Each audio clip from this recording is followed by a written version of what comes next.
Good evening and welcome to Lords for the Vitality Blast fixture between Middlesex and Essex. I'm Adam Collins. With me I have Isabel Westbury. The news from Lords is that we have a half an hour delay on account of the fact that rain was falling here between about 5 and 6 p.m. But the good news is that play will start in 15 minutes from now at 6:45.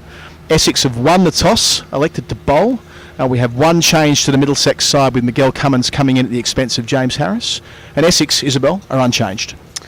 Yeah, absolutely, and it's two teams that come into the tournament in slightly unusual positions, and that they both have equal run-ups. Neither have won a game so far. Each have had an abandoned match, a tied match, and a loss. So surely for somebody it will change. Yeah, it's very unusual to think that they had the fixture against each other, which was at Chelmsford last Thursday, called off after 22 or 23 overs, I think it was, not far into Essex's chase of Middlesex having batted so nicely thanks to Max Holden, and both having a tie on Saturday.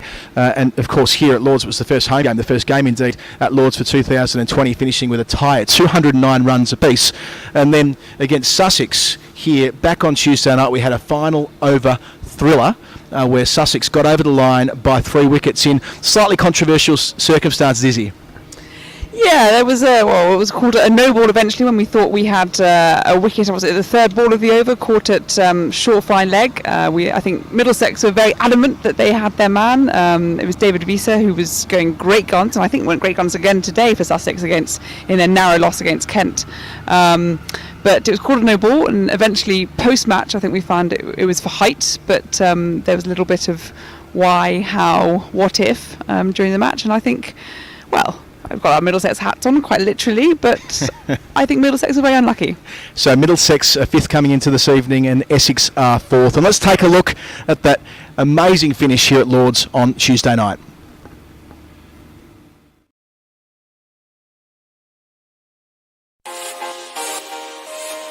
Debutant Luke Holman had a game to remember, but Middlesex ended up losing their latest Vitality Blast match against Sussex at Lords by 3 wickets with 4 balls to spare. Stevie Eskenazi certainly didn't mind batting first after Middlesex were inserted by Luke Wright, the opener striking the first and third balls of the match to the boundary. He then struck his 7th over the rope as he continued the good form he showed last time out. But he lost Max Holden at the other end, he picking out George Garton off Chimal Mills to fall for 6. Eskenazi, however, was making batting look simple, boundaries flowing off his bat as he continued to dominate the scoring. By the time the 6 overs of power play were completed, he had 37 runs of his own, while he was now getting good support from Martin Anderson, the total up to 58 for 1. The introduction of spin in the form of Danny Briggs brought an end to that knock. Anderson gone for 14. Briggs and Will Beer now began to put the squeeze on, and when Nick Gubbins tried to break the shackles, he holed out to David Visa to go for 7. Eskenazi reached 50 for the second successive innings, this one coming off 32 balls, while at the other end, John Simpson tried to improve the scoring rate. The two spinners completed their spells with combined figures of 2 for 51, and when Ravi Bopara was brought on, Simpson went large again. Eskenazi too cleared the rope to start the 16th over, and the target would have been something around 180. And with the opener still looking in tremendous touch, that looked very achievable. The score at 146 for 3 with 3 overs to go. Another maximum from Simpson took the partnership to 80, but then that turned out to be the last boundary. Eskenazi was bowled by Ollie Robinson for an excellent 79. Simpson falling in the next over for 46 as the innings stuttered at the death to end with a score of 165 for 5. But the bowlers began well in the defence of that total. Tom Helm removing Wright in the first over, Stephen Finn placing himself in the perfect spot. Finn opened up at the other end and quickly saw off Phil Salt, Dan Lincoln holding on as the visitors slipped to 14 for 2. Delray Rawlins tried to respond to those early losses by depositing Finn over the rope, but the skipper replied by having Harry Finch caught by Nathan Souter after some brilliant work from Lincoln. The Sharks up against it with a score of 41 for 3 on the board in the power play. Now, for a moment, Luke Holman will never forget a debut at Lord's, and with just his 4th ball, the leggy trapped Rawlins in front on the sweep. What a start for the 19-year-old. And with his 11th ball, he was celebrating again with the prize wicket of Ravi Bopara, Eskenazi with the catch in the covers to put Middlesex in the box seat. Sussex was 67 for 5 after 10, needing 99 more from the second 10 overs, but then Visa decided to take the attack back to the bowlers, with both James Harris and Holman hit into the distance by the South African. The game was in the balance once more. Visa was now the key. He posted his half-century from his 33rd delivery with his 5th 4, the target down to 36 from the final 4 overs.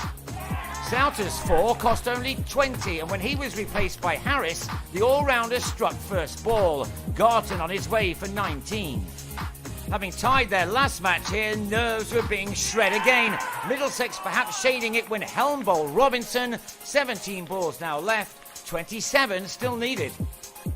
But it was the penultimate over which settled the contest. Visa struck Harris for a 6 and a 4 in an over which cost 18 runs. The target left at 4 from the last one. And so it was perhaps fitting that Visa struck the winning boundary, he ending on a match-defining undefeated 79, scored from just 46 deliveries. Middlesex again certainly had their moments in this match, but in the end they lost by 3 wickets with 4 balls remaining. They go again against Essex at Lord's on Thursday evening.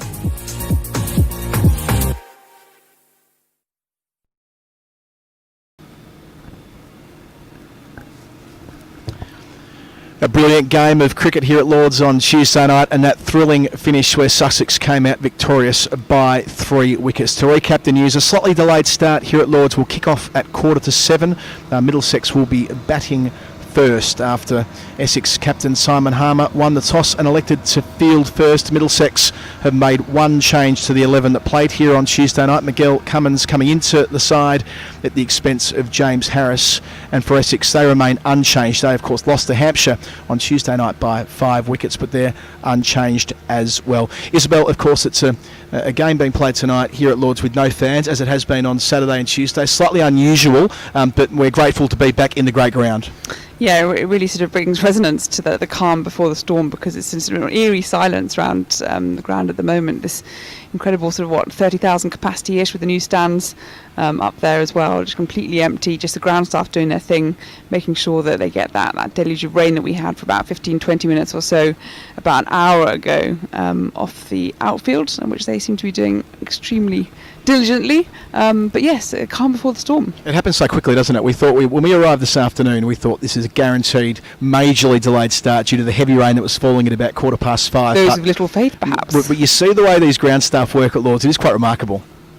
Yeah, it's. I think there's been lots of comment made in the past about the Sri Lanka and the Test match wickets out there, how they used to cover the whole grounds with just completely raincoat things, and these guys at Lord's, it's a military operation really. I mean, I think if you put a stopwatch to it, it'd be pretty incredible. So we are behind closed doors tonight, but that doesn't mean we're not thinking of all our members and all our fans out there. And here's a short video from the players thanking them for their massive contribution off the field throughout the course of 2020. The moment is drawing near where we will once again be able to represent you, to play for you, renewing old rivalries and creating new ones. Inspiring a new generation and remembering the past, while never forgetting our heroes who have sacrificed so much to bring us back together. The walk to the ground, the meeting up with old friends and the making of new, the fireworks lighting up the Thursday night sky. We all have to wait for now. But we know that until you are back in the stands, you are with us, in the changing rooms, in the slips, in the dugout, down at the other end. Thank you to all the essential workers that have kept us safe, the fans from Middlesex and abroad who have kept us motivated, the club sponsors for their unwavering commitment, and to our members for their patience and support, the lifeblood of Middlesex cricket. It will certainly not be the same until you return. We hope you join us for every match. Every ball, every wicket, every 4 and 6, delivered to you with our new enhanced broadcast live. Middlesex cricket is back at the crease, and we cannot wait to welcome you back.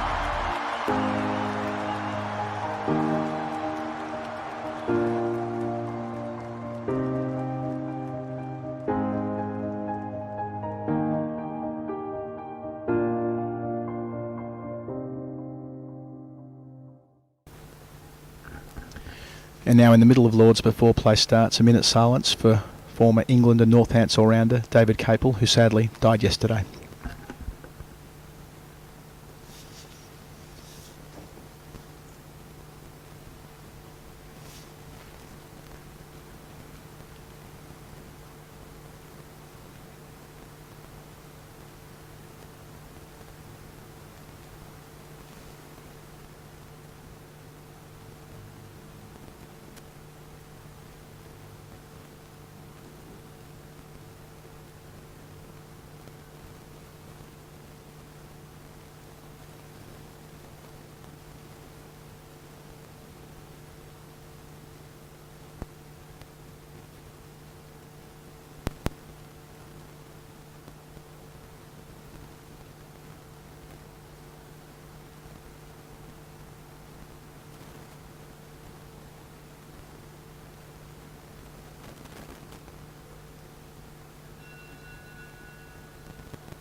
Players and officials from both sides marking a minute of silence for former England and Northants all-rounder David Capel, who'd passed away sadly yesterday. As the players prepare themselves now to walk onto Lords for this fourth game of the Vitality Blast in 2020, the news from Middle, Isabel, is that Essex have won the toss. Simon Harmer has won the toss and elected to send Middlesex in. Of course, they batted first on Saturday against Kent, made 209. Did well also against Sussex, or so we thought, making 165 in slightly tackier conditions on Tuesday night and came ever so close to defending it. But the man in form is Stevie Eskenazi, who made 84, his top score in T20 cricket on Saturday, 79 on Tuesday after making 84 on Saturday, and he'll be opening the batting in just a moment. Yeah, it's slightly contrasting totals we saw in both matches, but on both occasions you felt as though it had been a really good effort from Middlesex at the bat, especially the first one getting over 200. You felt they were in a good position. We sort of changed our minds pretty quickly when we saw Zach Crawley and Daniel Baldoman go off great guns right at the start, but what I'm really happy about is seeing Luke Holman back in the starting 11. We saw him get his T20 debut, the young 19-year-old leg spinner, in that previous match, and it was sort of a two-pronged spin attack. Both Nathan Souter and Holman, they bowled extremely well in tandem during the middle overs of the previous match. And unlucky Souter especially not to come away with the wicket. But yes, it looks like Miguel Cummins, we saw him warming up, provide a bit of support to Stephen Finn. So Eskenazi will be opening the batting with Max Holden, Martin Anderson at 3, Nick Gubbins at 4, John Simpson 5, Dan Lincoln 6, Luke Holman, who made his debut so fantastically on Tuesday night with the ball, coming in at number 7, Tom Helm 8, Souter 9. The captain Stephen Finn is actually at number 11, and Miguel Cummins into the side, batting at number 10. Cummins, of course, in for James Harris, who has been omitted for Essex. They have the same team that lost to Hampshire on Tuesday night: Varun Chopra, Cameron Delport, Tom Westley, Dan Lawrence, Ryan Tenderskata, Adam Wheater, Paul Walter, Simon Harmer, Aaron Nijar, Shane Snater and Matthew Quinn. So it's Eskenazi and Holden making their way to the middle now as we near around to 7:15, which has been the rescheduled starting time this evening. So play was meant to start at 6:15, so half an hour late. But the good news with the Vitality Blast is that half an hour latitude is built into the playing conditions, so we shouldn't lose any time. And the radar looks pretty good as well. We should get all of them in. Yeah, if you might have finished work a little bit late on a Thursday evening, you got back just in time, well, lucky for you haven't missed anything. But good news for Essex, that Tom Wesley's in the side. He cut his hand taking a catch against Somerset in their previous match, but he's recovered from that. And Essex, having named an unchanged squad, have an unchanged starting lineup. So Stevie Eskenazi, who of course was our Knight Frank player of the match on both Saturday and Tuesday. We can vote on that later in the game. You'll be able to win yourself some tickets to Lords next year. He'll face the first ball as Essex set up in the field, and I'll pass over to Isabel Westbury to call the first 5 overs. So Snater has it. Right arm mediums coming from the nursery end, slight delay to the start as they just get their field just right. One slip in place. Here comes Snater, right arm over. And immediately Eskenazi tries to smack him back down the ground, but doesn't connect quite the way he wanted. So yes, one slip in place, backward point,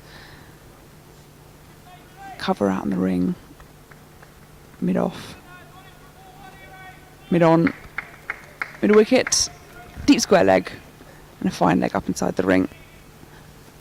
And yes, there he is, third man down on the boundary as well. Pretty wide. Here comes Snater again. Eskenazi waits. And over the ring field, and that'll be 4, and will run away to the boundary. Holds up a little bit, but that man at wide, third man, can't make it. And again, this is a familiar sight. A boundary off the second ball of the innings to Eskenazi. A little bit of water on the outfield, which might be why it held up before racing into the rope there in the tavern stand. But how often have we seen Eskenazi play up and over the top of point in his last 2 innings? It's a real productive area for him. Anything wide, he often makes room as well, giving himself a chance to free the arms and making good contact there. Nice way to get off the mark.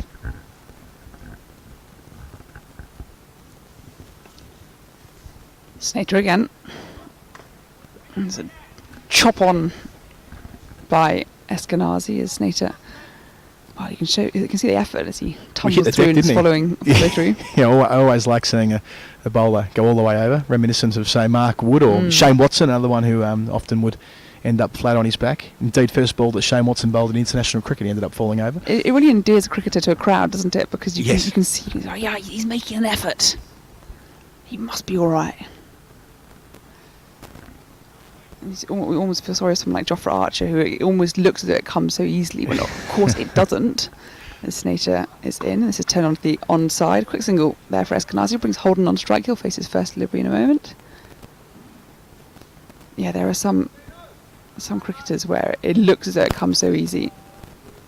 Yeah, some bowlers where it looks like an entire body experience to let the ball go. Someone like Naseem Shah, the Pakistan quick we've seen in recent weeks, who gives that impression when flinging it down there. Well, we'll be seeing him shortly because I think he's just signed for Hampshire. Is that right? Oh no, Shaheen Shah Faridi. Some of the Pakistani players making good use of being in England. And why wouldn't you, after being out here for all that Absolutely. time? Make the most of it. Plugged back down the ground by Holden. Snater up and at him. So the 2 Knight Frank player of the match. So round 1, of course, it was Holden for his maiden century and the Vitality Blast, and then Eskenazi for 84 and 79 respectively in his 2 most recent innings at the top of the list. You'll be able to vote on that later today. We'll have more information as the game goes on. But in the Facebook comments, on Twitter, Middlesex_CCC, the hashtag KnightFrankPOTM, maybe one of these 2 will go big again. Snater around the wicket. Another dot ball. So 2 dots to end the over, 5 off it. It's a pretty decent start from Essex.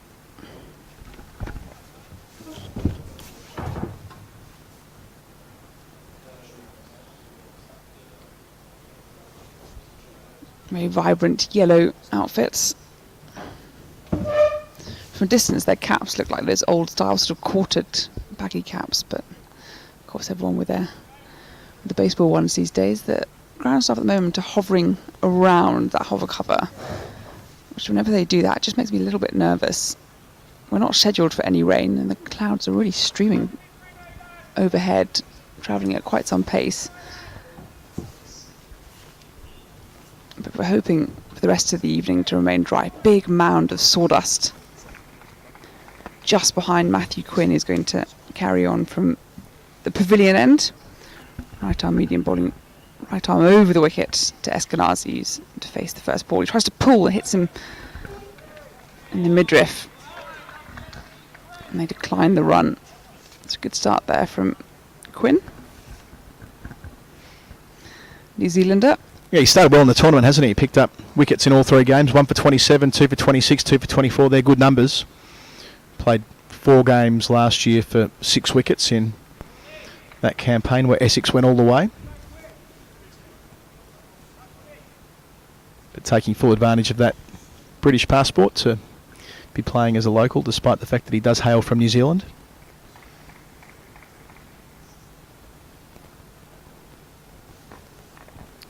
Little pause to proceedings, not quite sure why, but a chat between Quinn and his captain Harmer, perhaps. Eskenazi steadies himself. Same pitch as he played on 2 nights ago. Eskenazi trying to give himself some room there, and it just seemed to die. So quite low as it went between Eskenazi giving himself room on the leg side and the leg stump. That's quite interesting. You referred to the pitch being a used pitch. That did die on the way through. I'm not sure whether from our angle he rolled his fingers down the ball or otherwise, but certainly didn't get up. I wonder whether that'll be a feature in the fact that Middlesex have tandem leg spinners. We saw club president Mike Selvey talking about that on Twitter after Tuesday night, that it's been a very long time since 2 leg spinners have been bowling in tandem for the club. Nice slow track maybe for them tonight. Quinn, and this is pulled into the onside, and it's pretty square as a man at deep mid wicket. They'll come back for 2. Wasn't timed well enough to race to the boundary, and we talked about that sort of that damp outfield. I think it held up there as well. So 2 to Eskenazi, 7 for no wicket Middlesex.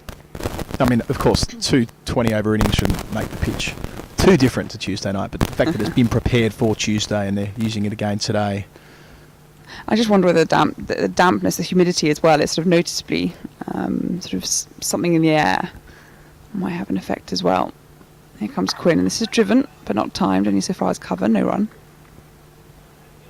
Yeah, it could be the night for the pace-off bowlers, and of course Quinn is one of those. He's certainly not hitting the radar at any particular velocity, but very diplomatic of you, Adam. Yes, well, but that's not said disparagingly, of course. In T20 cricket, often pace off the ball as a seamer, especially if you've got a deep bag of tricks. Well, that can be the difference between those that make it and those that don't.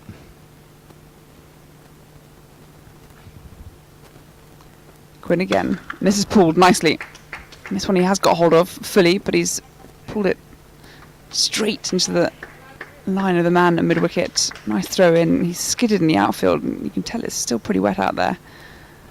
But another 2 to Eskenazi, another 2 to Middlesex. Eskenazi's total equals that of his team. Had to wait on that, didn't he? Just sort of stood in the crease. Took a long time to get to him, but pulled hard through mid-wicket. Nearly beat the sweeper. We saw him get down on one knee and pop a couple of balls into the mound stand, both on Saturday and indeed on Tuesday. I wonder whether he'll try that stroke again while the field's up. Eskenazi again, and again having to wait, and this time it is over the infield. This time on the offside, backward a point, threw his hands at it, and as we were saying just now, he waited. He really did wait before he rose up onto his toes. And he gets 4 runs to end the over, and it means that Middlesex, after 2 overs, are 13 for no wicket. Yeah, it's a top shot, isn't it? Talked about it in the first over, that he's been very happy to go up and over point, confident that he'll find the middle of the bat. No real risk there unless he gets a top edge and it flies down to third man, but in that instance looks like he was in complete control of the stroke as he was in the first over, and has added a couple of boundaries in that direction. Plenty of strengths.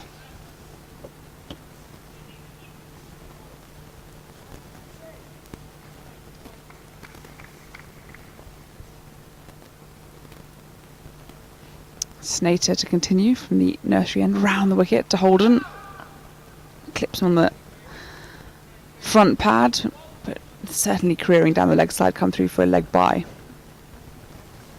Snater with another bowler in this competition with an interesting backstory. Of course, a Dutch international. He's played 13 T20Is and started pretty well economically, I should say, in this blast competition. None for 11, none for 18, none for 15. I mean, you can't ask for much more than that in terms of economy rates. And I think that's what you kind of want from 2 opening bowlers. We saw it in the Sussex spinners, Beer and trying to remember. Here comes Snater again. This is all full, almost down the leg side. Beer and Danny Briggs bowling in tandem together.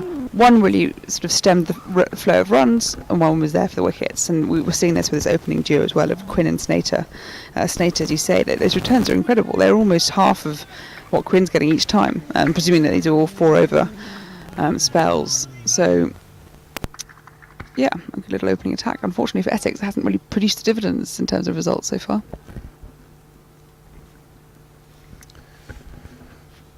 Snater, full toss. Thrashed into the offside. There's a shy at the stumps at the striker's end, and I tell you what, Eskenazi, or Holden even, if he had hit, he would have been well short of his ground. Yeah, Nijar had a long time to load up and wait, didn't he? Probably had 1.5 stumps to aim at, racing around from about cover point, but wasn't on the money. But Holden gave up. Yeah. He was gone by a long way had the throw been on target. Holden now on strike. Yeah, to get off the mark. Clips it off his hips, and this is another one. Hit him is the shout, and again Eskenazi this time. He would have been well short of that hit, and this time Paul Walter, who's the fielder, he had what, a good 3 stumps to aim at there. Much higher chance, you'd have said, of the run out. And well, you can look back in hindsight and say it was audacious good running, but equally risky. Yeah, we've seen how quick Eskenazi is between the wickets. I wonder whether he might have just got there in time, but a direct hit would have made it very interesting, would have made a tough decision for... Who have we got down that end? Is that Gunnar Gould doing the work at square leg, or Neil Bainton? I think it might be Neil Bainton. Yeah, I think so. With Ian Gould at the nursery end this evening. Of course, finished his long and illustrious international umpiring career just last year.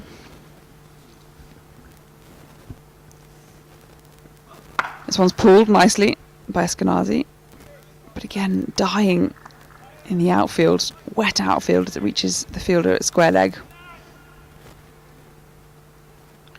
You already get the feeling from this track that it's going to be a scrap tonight, don't you? Yeah. In terms of the complexion of the game, 2 fixtures ago, so Saturday here, fresh wicket, first game back, it was quick, it was bouncy, balls were pinging around everywhere, but as you say, a bit of precipitation in the air, of course, wetter outfield, news to pitch. It's going to be a night for the grafters. Snater around the wicket, and Holden pulls this, flicks off his hips. Deep square leg fields, and they come through for a single. Well, I think we're due a player of the match, or a Frank Knight player of the match. Frank player of the match even, as a bowler.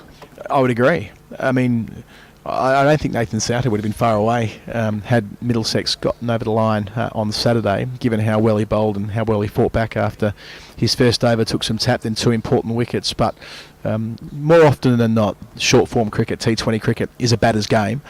And of course, Eskenazi has been quite outstanding, and likewise Holden in his first game of the campaign, making an unbeaten century. So the Snater-Quinn partnership continues. Quinn now from the pavilion end. Holden on strike. Gives himself room, moving on to the leg side. Tries to cut it into the off. Yeah, both sides starting with 2 recognised spinners, and then Dan Lawrence did open the bowling for Essex on Tuesday, of course, with his off spin. Nice tall action, slightly unorthodox the way he lets go of the ball, but it's pretty effective. I'm sure we'll see him at some point. Of course, the captain Harmer, who's just outstanding, and Aaron Nijar, who will see his left arm orthodox, of course, coming in last year for finals day. Quinn has a shorter delivery, and Holden gets enough of it for it to fly over a short fine leg. For a moment you just thought it hung in the air, was it going to go to hand? But he got enough of it, and it was coming on at enough pace indeed for him to grab the boundary. His first boundary of this evening, Holden. He moved to 6, Middlesex moved to 22 for no wicket, and the ground staff still hovering around that cover.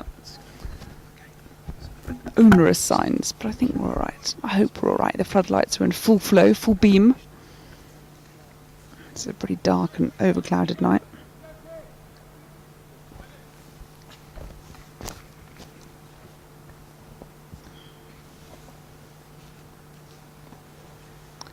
Quinn again.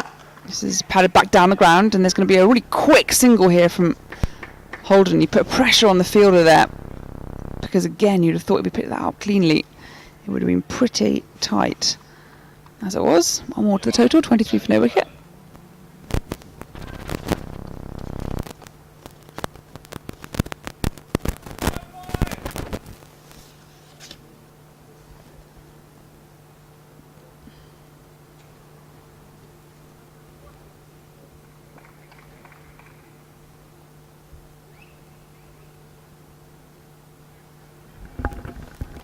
So a change to the field, third man up inside the circle, and a deep mid wicket to join the deep square leg. So no room in terms of short bowling here. Quinn to Eskenazi, moves into the onside, and how he's found the gap there between point and short third, I do not know, but he has indeed, and they're going to come back for three. No, they're not. Holden already about a third of the way down the wicket, sides against it. He's running to the danger end. They pick up a couple. Eskenazi to 17. He really is in lovely nick, isn't he? Being able to wait on that and deflect deftly into that almost non-existent gap and picking up a couple. That's what you need on a track which isn't quite giving as much in terms of pace. You need to get resourceful, and that's what Eskenazi did there.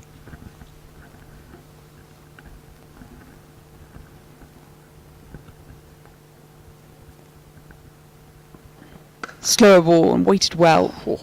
Swatted into the onside, almost hit too well because it was pretty quickly to the fielder on the bounce. But Eskenazi, after a few sighters the first couple of balls, is really waiting well. He's patient, he trusts himself, and I mean with the scores he's had so far, 79 and 84, I think he can. He hit the cover off that. Umpire Gould had to jump to get out the way. Nimble moving to his right, making sure that he didn't cop one in the shins. Holden to face the final ball of the fourth over.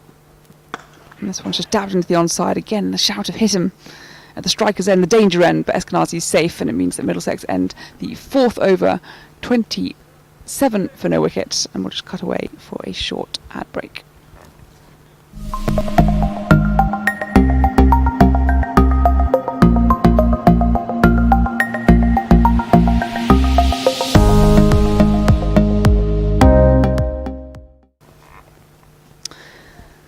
So after 4 overs, Middlesex 27 for no wicket. Eskenazi on 18. Holden, a man back on strike. And we're going to see a change in the bowling attack. So we've seen 2 overs each from Snater and Quinn. And it looks to me as though we're going to have a little bit of spin. Aaron Nijar.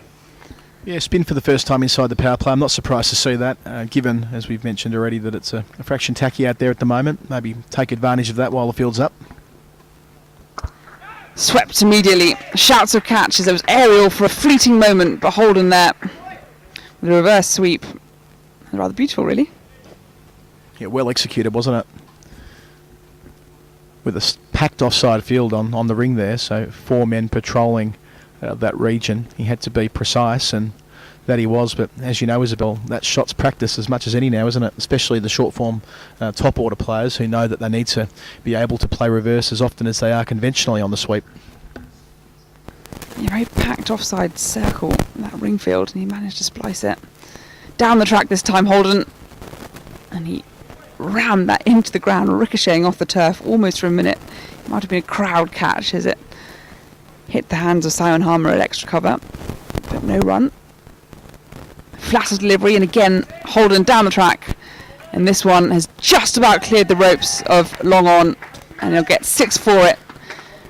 It looked for a moment as though it might land just in front, a 1 bounce 4, but no. 2 arms from the umpire go up. 6 runs to Holden, the first 6 of the day. Holden moves to 18, Middlesex 37 for no wicket. Yeah, not letting the spinner find his length, taking the attack back to him immediately, making him think about it, certainly giving Harmer some decisions to make in terms of where he positions his 2 fielders outside the circle through the rest of this over. Flatter, Holden pushing it into the onside. Nice quick single. This is good from Holden, who we saw had that wonderful innings century, an unbeaten century in the washout or the abandoned match eventually against Essex in the first round of the tournament, but then scores of 7 and 6 thereafter. Just playing himself back into touch. Nijar very keen to get through his over. Always ready, just getting his fielders in place. Flatter, Eskenazi tries to play it onto the onside. Back onto pad, I think, down the leg side. And Wheater there, very quick from behind the stumps. No run. You could see what Eskenazi was trying to do, push into that big gap out at deep mid-wicket. If you place it well enough, there's going to be 2 there with no man on the circle. Final ball, opening over. And Eskenazi using his feet, doesn't quite get to the pitch, and there's a thick inside edge. But he's safe, having got bat on ball at least. And he moves to 1939 without loss. The 2 batters at the crease on even numbers, or the same numbers, 19 apiece. It'll be interesting to see how the Captain Harmer uses his bowlers here. I mentioned before he's got a couple of frontline spinners. He's also got, mentioned Dan Lawrence as an option. Cameron Delport, of course, has bowled his medium pace in just about every T20 league that's going over the years.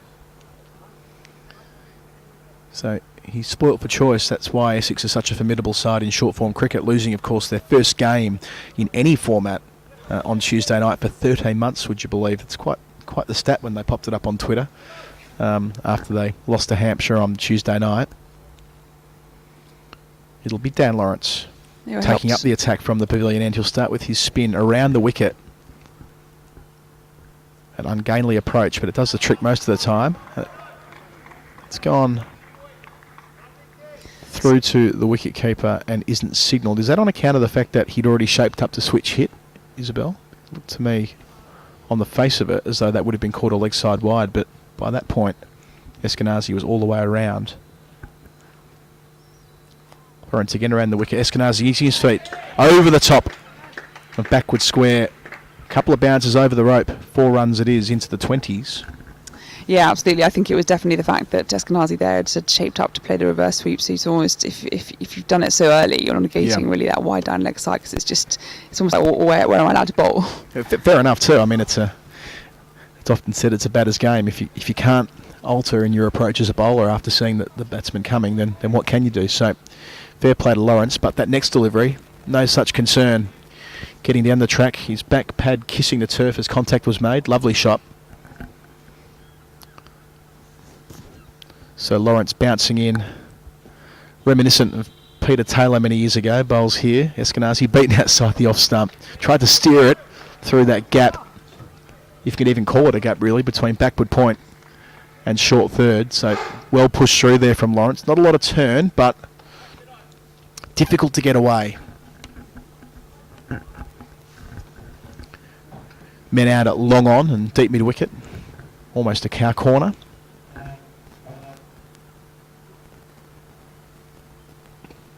Beating Eskenazi again. Well, this has turned into a very good over. Just 4 runs coming from it. Of course, the final over of the power play. 4 balls for 4 runs. Just what the Captain Harmer would have wanted out of Lawrence. The young, you could just about call him an all-rounder, I suppose, given how often he bowls for Essex, but more of the part-time variety than the fully fledged. Not far away from that England squad, of course. He was in the bubble throughout most of the summer with the England team. This time Eskenazi gets it up and over point. Didn't quite get all of it, but a safe shot, and it trickles over the boundary just in front of the grandstand behind point. He moves to 27 from 22 balls, 47 for none with 1 ball to come in the power play. Psychological advantage of getting over 50 in the first 6 overs. Let's see if they can get there from the final ball. Lawrence bowling with a 5-4 field, all 5 fieldsmen on the offside on the circle. He's now going over the wicket to Eskenazi,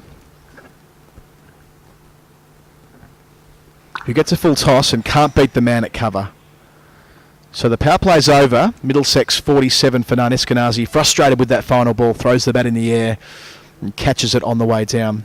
27 from 23. Holden's 19 from 13 as they have their first COVID pit stop of the evening. Isabel Westbury. That was an extremely skillful reaction from Eskenazi there. You can see the frustration as he smashed the full toss straight to cover, but then it was afterwards when he, as you say, flipped his bat and caught it on the handle on the spin. Yeah, I mean it's technique, isn't it? That's circus act, that is. It went the whole way around as well. It didn't just It's kind of thing you see the knives, people throwing knives. I wouldn't recommend it. Don't try this at home, kind of thing. But it was certainly skillful. Had some spin going as well. It's as though it was a diving board effort.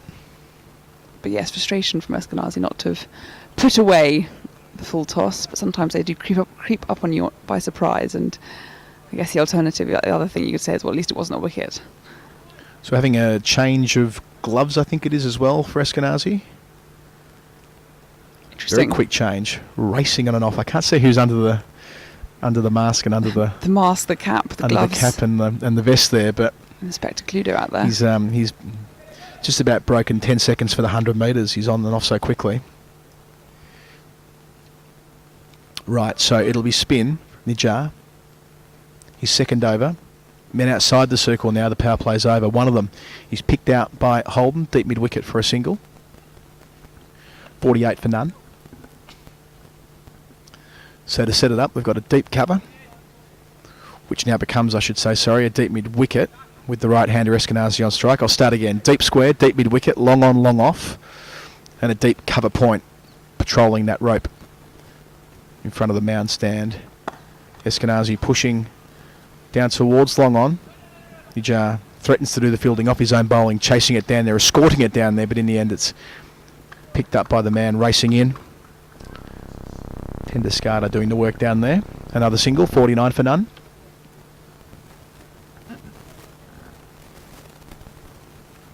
Three out on the leg side for Holden as well, the left-hander. Straight down towards long off, and he's done well enough to pop it into the construction site. That is quite the strike from Max Holden, moving to 26. Just lined it up, hit through the ball, bringing up the 50 partnership in the process from just 39 balls, but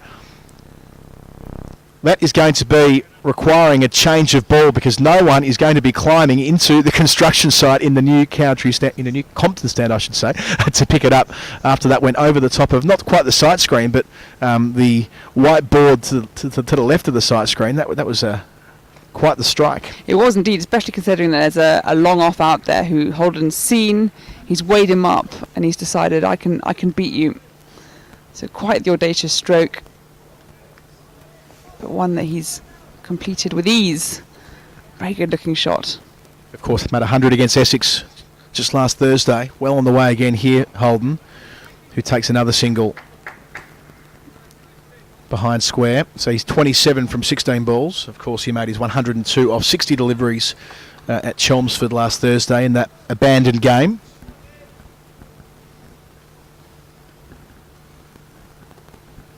Nijar's around the wicket to Eskenazi, who plays into the onside. He does the work off his own bowling, the left arm spinner. Keeps it to 1. Eskenazi 29.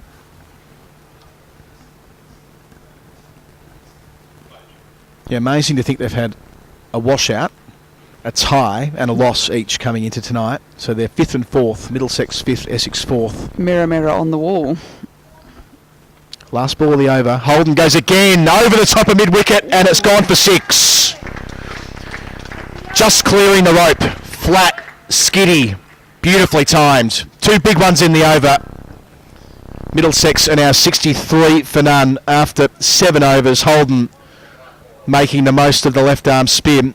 He's 33 from 17. Yeah, it's a horrible shot to see from the bowler's perspective because it bisected the two fielders at deep square in the straightest deep mid wicket.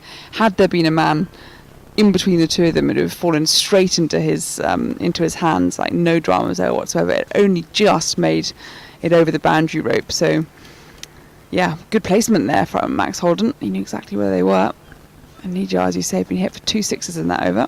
After a modest start, his strike rate's up towards 200. It happens quickly in T20 cricket. He's overtaken Eskenazi, who's on 29. We're going to see Lawrence continue from our pavilion end. If you're watching the coverage, we are at long on when the right-hander Eskenazi's on strike, up in the, what is sometimes the champagne bar. Not tonight, it's our commentary position, which we've enjoyed ever so much on Saturday and Tuesday, and again this evening, with 3 out on the leg side, over the wicket, Lawrence now. Eskenazi looking for 2, pushing into the onside. He really wants it. He'll be turning down the second run though. Holden was on his bike, but a good decision just to stay put.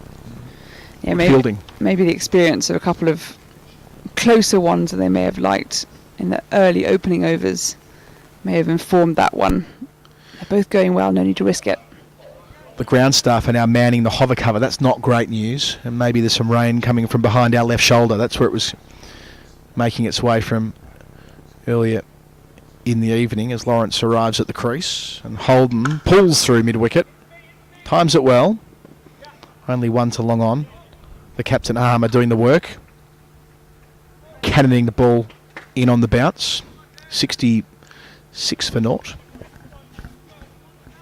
Make that 65, I should say. Holden's 34. Yeah, never a good sign when the ground staff go out to the covers, is it? They know something we don't, how it feels. Let's hope they're wrong. Yes, that movement in the corner of your eye, you just see them and you go, no, stop. Lawrence full to Eskenazi, and for the third time around that line and length, just on the crease line, Eskenazi's failed to make contact. Good dot balls these from Lawrence. He's got none for 10 from 9 deliveries so far. Eskenazi this time goes over the top of mid-wicket, striking a big blow. 6 runs, he's 36. Middlesex 71 for none. And not too dissimilar to the shot that Max Holden played in the previous over. Just picked his spot, bisecting the 2 outfielders. Yeah, really well timed. Knew exactly what he was doing. Hit the front row of the tavern stand there, just below the scorers.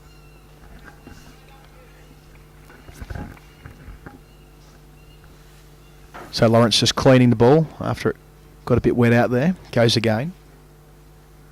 Full to Eskenazi. That's a better length from him. Just outside that off stump. The opener happy to steer a single out to point. 72 for none.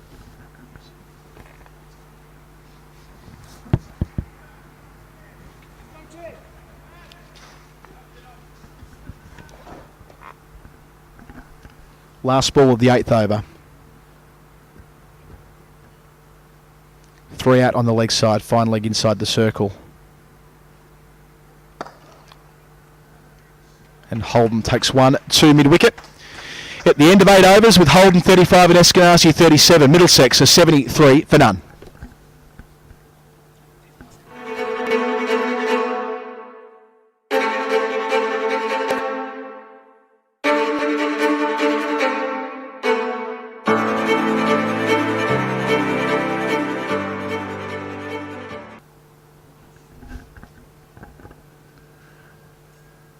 We're going to stay with spin from the nursery end. Actually, it'll be Cameron Delport with his medium pace. I was deceived by the fact that Adam Wheater is going to be up to the stumps. Yes, very medium pace. Gentle but irritating. So Delport on the way. His right arm medium pace. First ball on the hip of Holden, who takes 1. He's 36. 74 for none. I think Delport. this is a good move from Essex.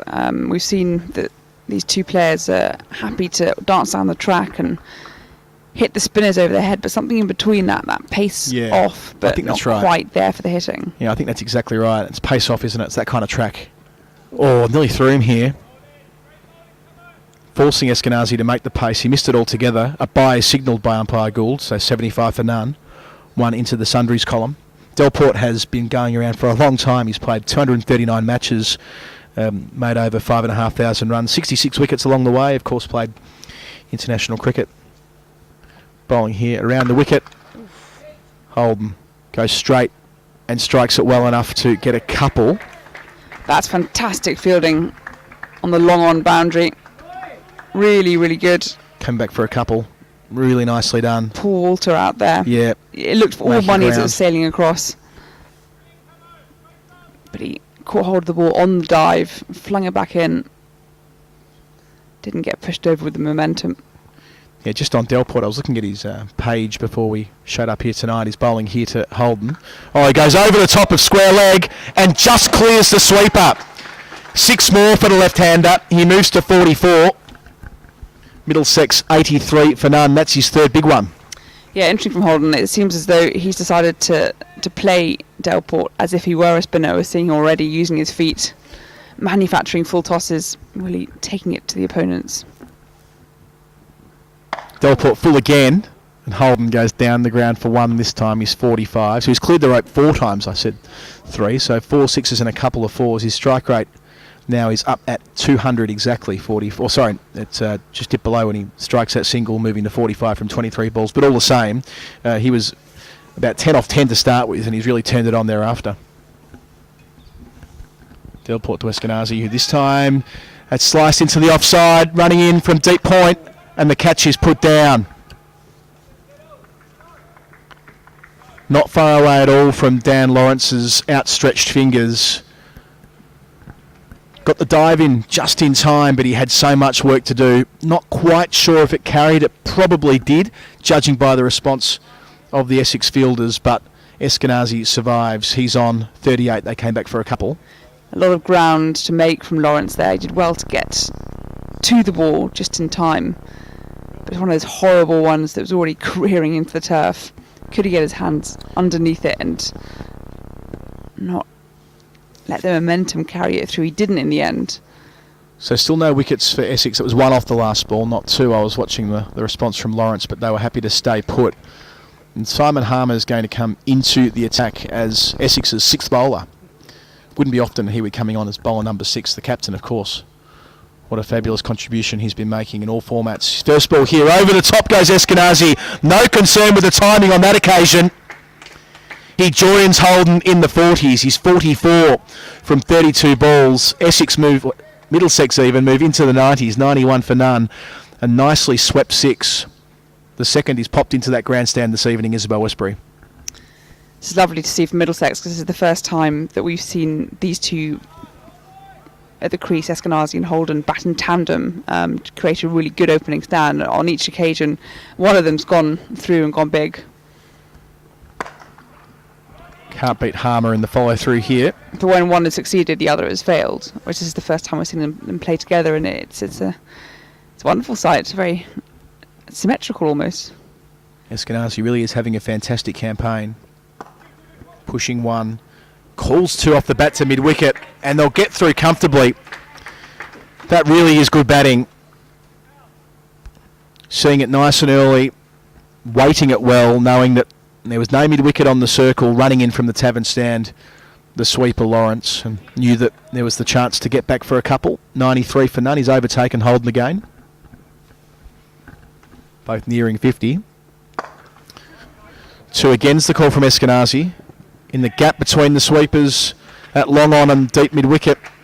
And again, they get back comfortably. Eskenazi to 48. Brilliant awareness from the two between the wickets. They're calling straight away as soon as they've struck it. So your awareness of both the weight of your shot and where the fielders are, head down, steaming through. Fantastic running. Yeah, really clever. 20 over batting this. Harmer to Eskenazi. He goes through the offside, strikes it so well there'll be no option of a 2 on this occasion. He moves to 49, 96 for none.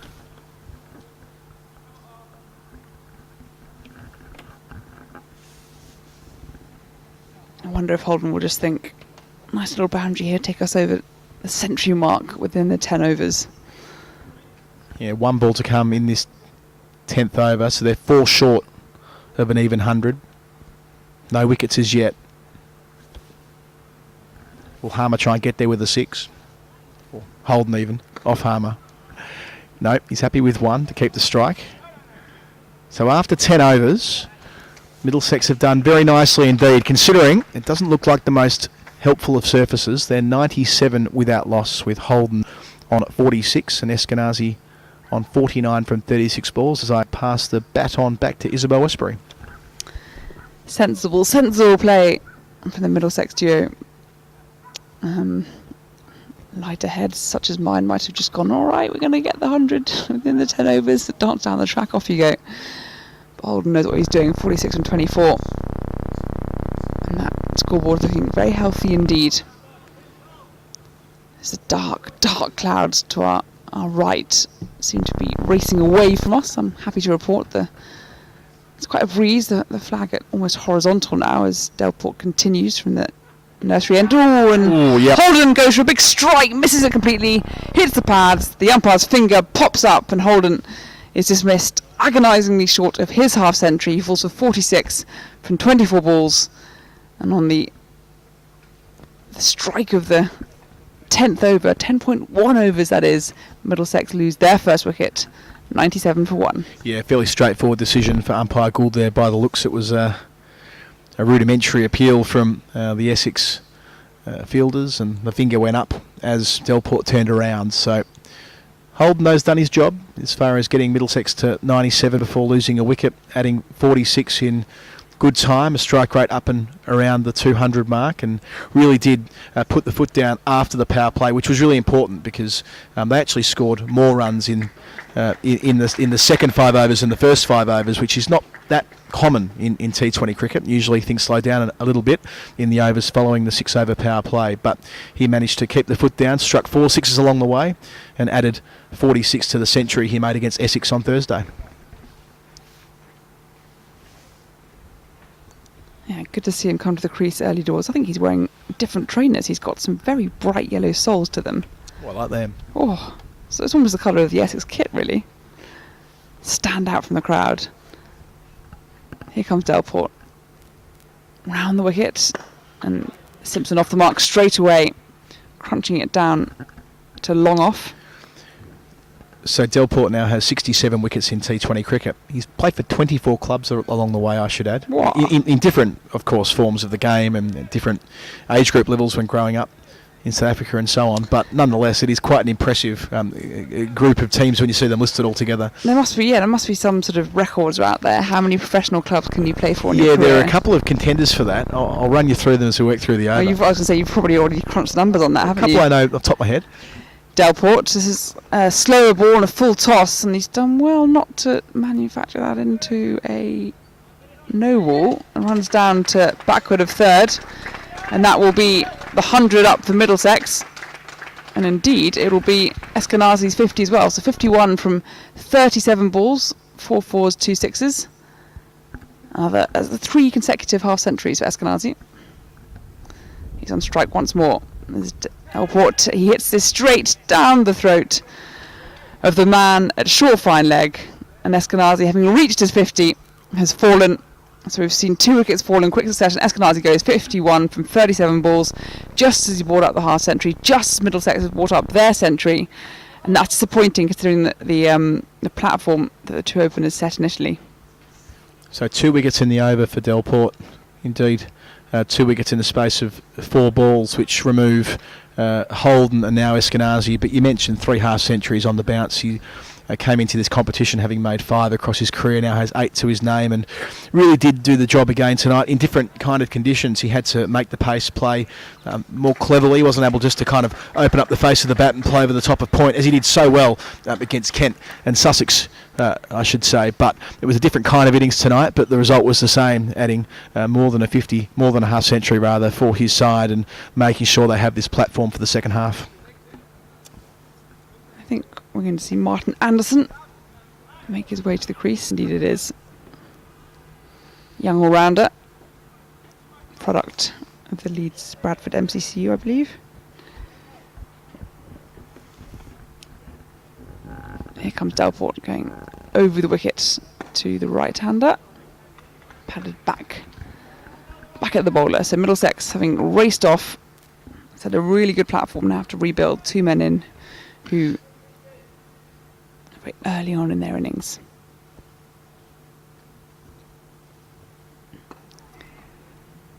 Off the mark then, Anderson. Quick whip off the legs, so come back for 2.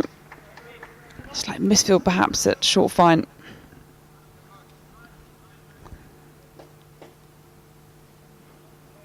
But a good over nonetheless, as far as Essex are concerned. 2 wickets. 5 runs. That's Yeah, all right. a really important over, wasn't it? It just looked as though Middlesex were in a position to really go for broke in the next 5, if you like, if you're breaking it up into 5 over segments. But now instead we've got 2 new players at the crease, and we know in short form cricket the best way to slow the run rate, especially in the middle overs, is to get new batsmen rotating out through the middle, and they'll know now that with the experience of Harmer they have the chance of really making a dent. Harmer starts his run up, pulls out at the last minute. There's a cool breeze really wafts across the ground. Whoa, it's made me shiver. Harmer. Simpson doing well to wait. To answer my own question from earlier about how many clubs has Delport played for compared to others, Dirk Nannis played for many, many clubs. Okay. Imran Tahir's another. Harmer round the wicket, padded into the offside, just wide of cover, does well to field. Dirk Nannis, who of course was a premiership player in the T20 Blast for Middlesex back in 2008. When he first burst onto the scene, kind of from nowhere really. He made his Dutch international. Yeah, indeed. He beat England out here, of course, in the World T20 all those years ago.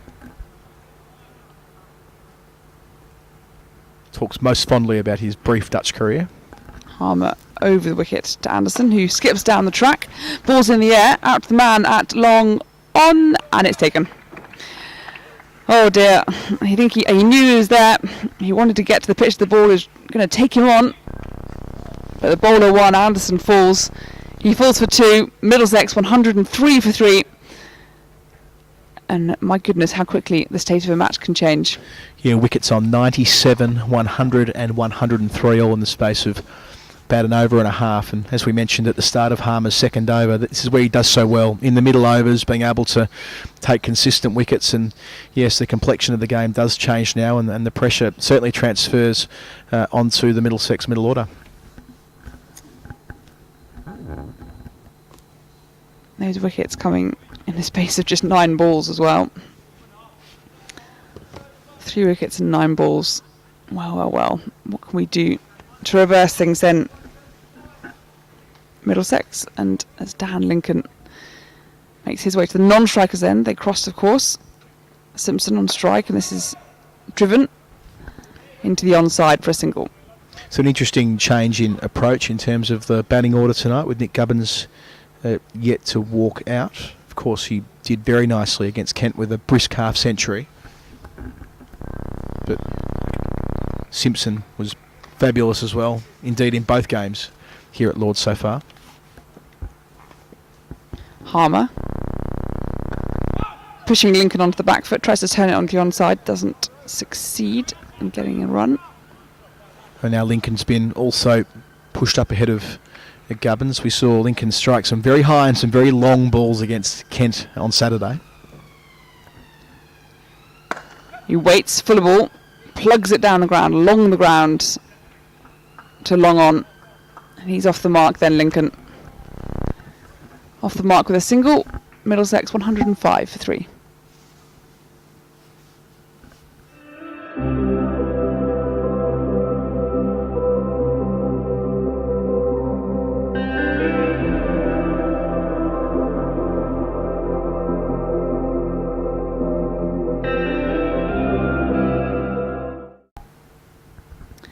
Middlesex rebuilding after losing 3 wickets in the space of 9 balls.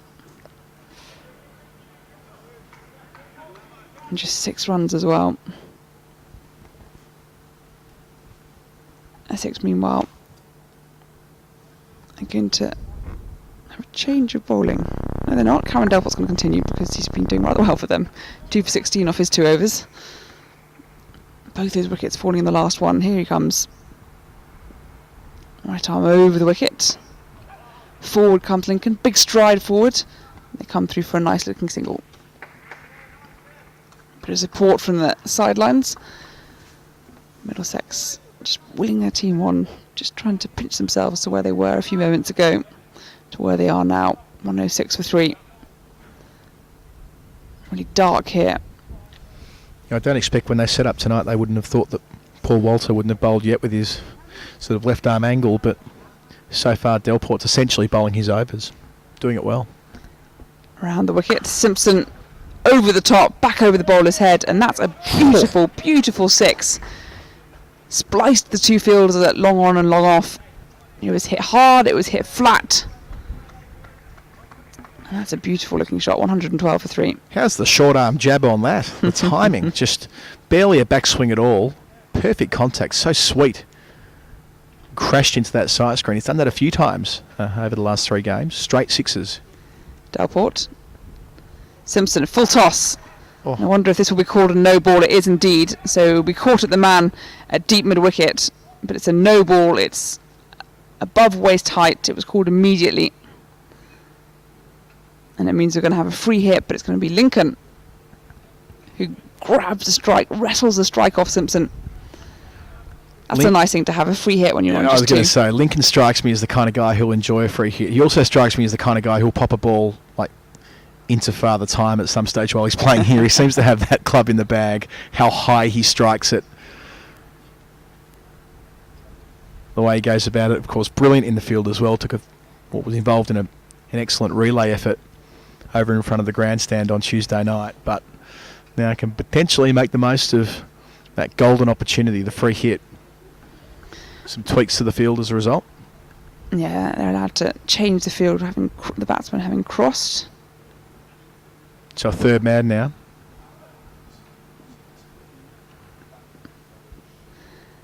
Delport, free hit ball. Lincoln tries to get underneath it, doesn't manage it. Can only poke it down to long on, so a single, so good result there from the free hit as far as Essex are concerned. It's so often the case, the expectation exceeds the reality on free hits. You build it up. Get so excited. The expectation of where it might land, but in the end, along the carpet to long on. Delport to Simpson. Pushes it back at the bowler, fields off his own bowling, no run.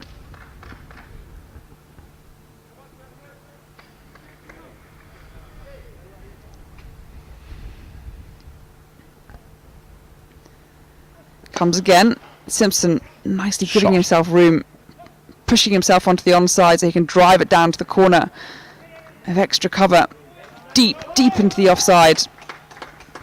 Furthest point of the outfield, and they've come back for 3. 116 for 3. Yeah, up the hill, into the corner of the ground, well placed after using his feet getting to the pitch. Might have just slowed up a little bit as it reached the rope, but still the support and the encouragement from beneath us on the balcony. It's not often that you see a 3 in T20. But 119 for 3. I was jumped ahead of the scoreboard. Delport into his final delivery, and this is turned to the onside by Lincoln. They run the first one hard, but I'll have to settle for that one. So 120 for 3 after the end of 13 overs. Lincoln on 3 not out. Simpson there on 13. So 7 overs to go. The current run rate's at 9.2. Middlesex will be thinking if they can go at 10s from here at least, that 200 should be within striking distance. They need to go to a fraction better than 10s, of course, but 120 for 3 with Simpson having been in such good nick throughout the competition so far, and Lincoln his 6 hitting capacity. Gubbins, who almost certainly will be the next man in. We saw how well he's striking the ball against Kent on Saturday, so they're still in a strong position after that big opening stand of 97 between Holden, who was out for 46, and Eskenazi, who made his 3rd half century on the trot. Harmer over the wicket, full toss. Poked into the onside, turned away off the hips by Lincoln. Come back for 2. Easily enough in the end, 120 for 3. Such good modern cricket, wasn't it? So that went behind square, yet it was Lincoln who was calling and saying, no, there's 2 there. He knew he was running to the danger end and committed to it initially, and he's so quick between the wickets. Harmer into Lincoln. This has gone high in the air. There's a man underneath it, a deep square leg, and he's taken it. Easily enough. It hung in the air for a long time. Pitch black sky above us. And Lincoln trying to get hold of that one. Hasn't really managed it so far this match. He falls for 6. 6 from 6 balls. And Middlesex, another wicket in, four wickets in as many overs. 122 for 4. Yeah, no concern with that elevation we've talked about. Just didn't middle it. So up and under. Easily taken there by Snato, running in off the mid-wicket rope. So 4 wickets for 25 for Essex here, putting the brakes on nicely. As Gubbins walks out to the middle. So he's batted at 3, 4 and 6 now in the competition, that dynamic batting lineup that Middlesex are employing. But as we said before, he looked in especially good nick against Kent, where he posted a quick half century and added 111 alongside Stevie Eskenazi. They did the majority of the work there in that batting innings after being sent in. Has a different kind of role here though, has to steer Middlesex home alongside his experienced colleague John Simpson.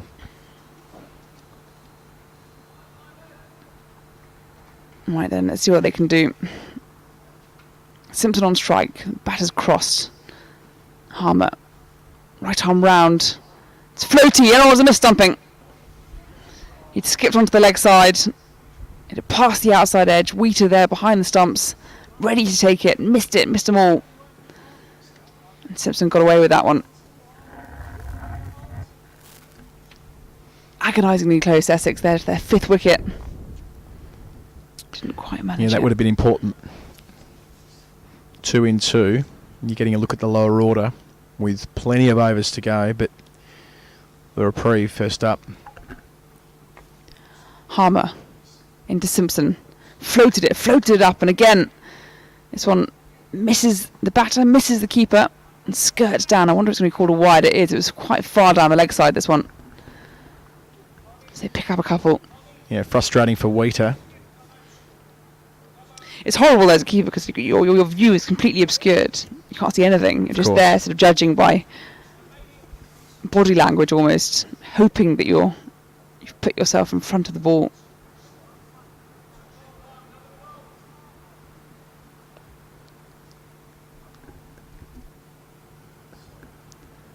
Harmer, shorter delivery, and this is padded by Gubbins. Aerial for a moment, didn't quite get to the pitch of the ball, played a little bit early as well. Yeah, such great variety from Harmer, isn't it? That was really floated up above the eye line, plenty of dip. Didn't give Gubbins a chance to swing the arms. This one, Gubbins turning into the onside, he's off the mark. 127 for 4. It is interesting the evolution of the wicketkeeper role in short form cricket. For a time there, the expectation is that they'd be a backstop with gloves really, but increasingly in T20 cricket we're seeing specialist wicketkeepers picked because they can be so influential, especially when the spinners are in tandem. Harmer to Simpson. Driven back along the ground, back at the bowler, well fielded. End of the 14th, 127 for 4.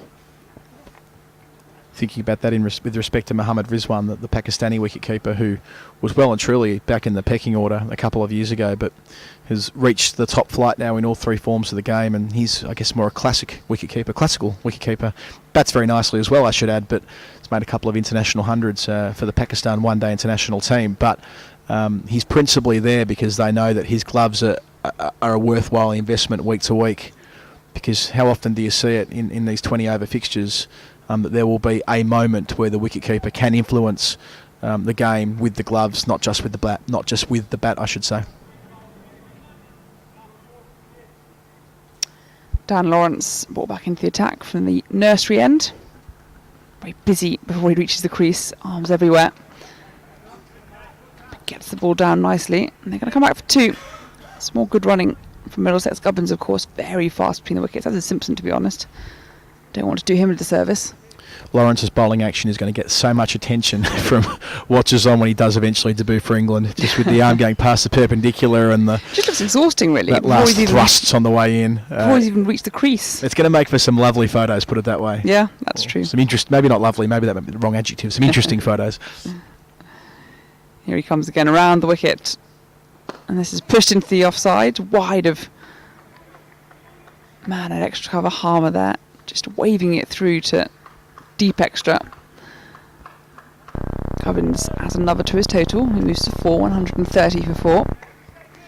Still got the groundsman out there sitting on top of the hovercraft, but they're not sort of looking as active as they were maybe quarter of an hour ago. So maybe that threat of rain is past. I don't think they'll move. They're not going to move from there. It's a good spot. Why would you leave? True. Very wide of the crease. Delivered there from Lawrence. Simpson plugging it back down. Woody shot. Down to long off. Lovely, lovely evening here. The the MCC flag fluttering horizontally, but a tinge of pink in the night sky as the clouds continue to race across us, darkening rapidly. Gubbins waits, tries to give himself room, and he's bowled. Beautiful delivery there from Dan Lawrence, just skidding on. Gubbin trying to give himself room, trying to cut it. It was too tight. And another one falls in what has been a very, very productive 5 overs here for Essex. 131 for 5. Gubbins has gone for 4. And my goodness, that scorecard, having seen Eskenazi make 51, Holden 46, Anderson's fallen for 2, Lincoln 6, Gubbins 4, and Simpson still in there on 14. But my oh my, how things have changed as Luke Holman makes his way to the crease. You've picked up 5 wickets while you've been on commentary, I'm Isabel. sorry, I'll just apologise right here, right now. You better. Terrible. So the runs were flowing. I mean, the 5 overs to 9 did. They added about 60 runs without loss. It's all right, you can stay on comps the whole night then. Well, we'll see. You got 2 more balls to go too, I hasten to add. Oh, I'll apologise now. What might ensue for what might ensue, yes indeed. Well, Holman's on strike. We still want to make a little cameo right at the end of that match against Sussex. He was on 2 not out towards the end. But it's Lawrence who will be facing. Left-handed batter, just playing that forward, down into the ground. We talked about lovely photos earlier in the over. The sun setting over behind the grandstand, that pink in the sky is glorious. That'll make for some nice social media pics from the Middlesex official account, I'm sure. Final ball pressure on them now. of this 15th over. Lawrence around the wicket and Holman there just digging it out. Playing it into the offside, out to deep cover point, and he'll retain the strike as he's got a single for it. It's off the mark.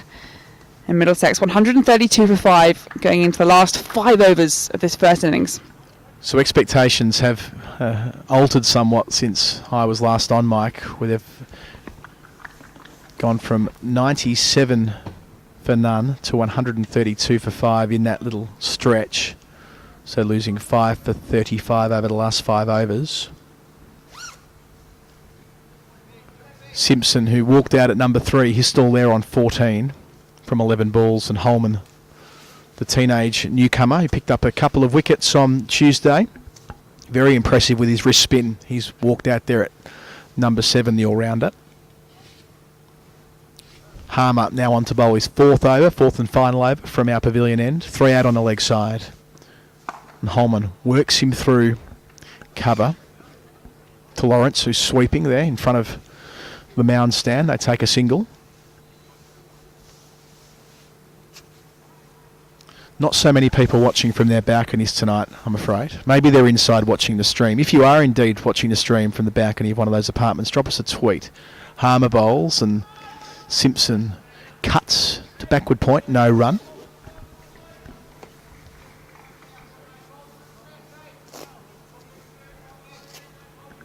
Deep square, deep mid-wicket, long on, long off, deep cover, the men outside the circle.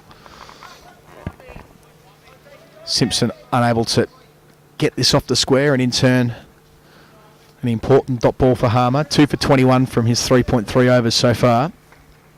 As ever, consistent, effective, efficient. Simpson off strike with a push to mid-wicket. The spinner doing the work off his own bowling. Had such a productive time of it playing for Essex since making the move. What do you do here from a Middlesex perspective? 2 balls to go in his spell.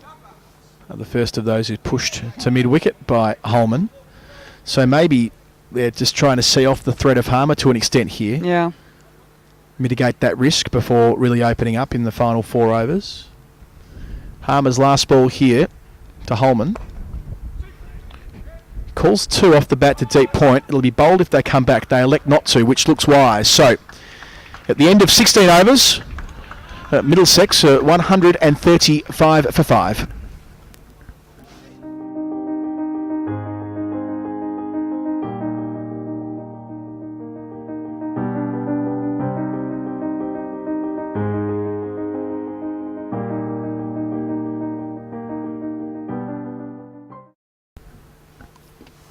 Harmer 2 for 23 from his 4 overs. Wonderful spell from the Essex captain. Yeah, amazing, isn't he? Year after year, whatever the format, picked up 7 for 35 on finals day last year across those 2 games. It's Lawrence to complete his work with the ball. His first delivery of the 4th over is reverse swept from Holman out to deep backward point. And they come back for a couple. Really nice running from the young man. Moves to 5, 137 for 5. Yeah, it's one of those where you think Middlesex are hovering around the 100 mark at the 10 overs with no wicket gone, and you have in the back of your mind you don't want to waste that platform, and yet not only when wickets fall do you lose men, but you also it's dot balls, isn't it? Yeah, Lawrence around the wicket still. Holman can't beat backward point. Yeah, it's the reverse split thing, isn't it? You get to 97 in the first half, you want to get at least 92nd in the second, especially when there's no wickets. But Essex have got it trending the other way here. They've really put the clamps on. Lawrence has been part of that. Working here off his own bowling, making sure that Holman can't get off strike. Consecutive dot balls. Encouraging nevertheless from a Middlesex perspective that the spinners are doing all the dirty work. Yes, we've seen 3 spinners used so far, and Delport, who was running his fingers across the seam most balls. A full toss here into the gap. It is. Middlesex needed that. Holman moves to 9. Was a full toss, and he did take advantage. For the briefest moment I thought Nijjar might have worked around and cut it off to his right, but instead Holman's 9, Middlesex 141 for 5 with a couple of balls to come in this, the 17th over. Yeah, you could hear from the support, the applause from the Middlesex bench, how much of a release that was. Just needed that boundary. Any boundary. Yes, some boundaries are more important than others, and they needed that. Lawrence flat to finish, or penultimate ball I should say, only pushed to cover, so Holman's in the double figures but unable to beat Harmer, who was working around from extra cover, did well to cut it off. Yes, the last boundary before that was that 6 from Eskenazi in the 10th over. Really? No boundary since?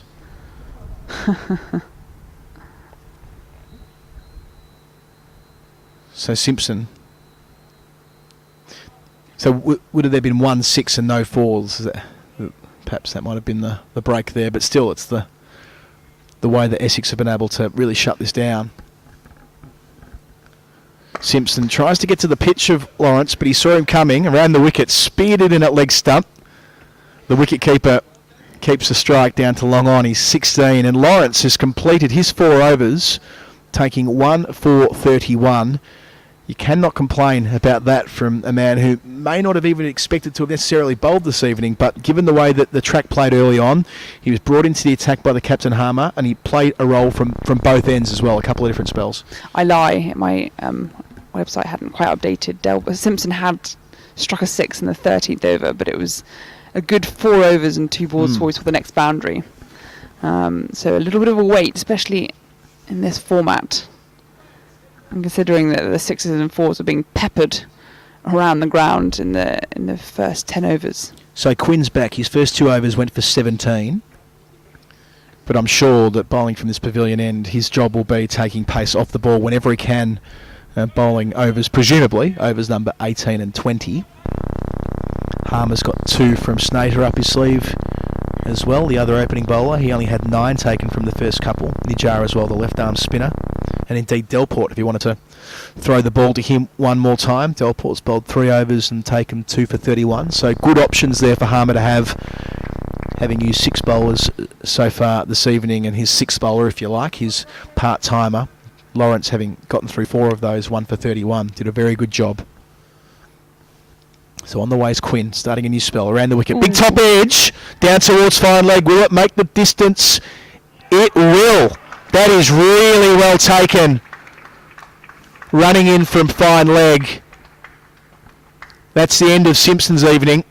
Or his work with the bat at least. He's gone for 16.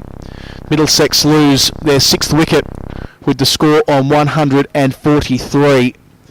That hung long and high in the air, and the diving effort was made to complete the chance.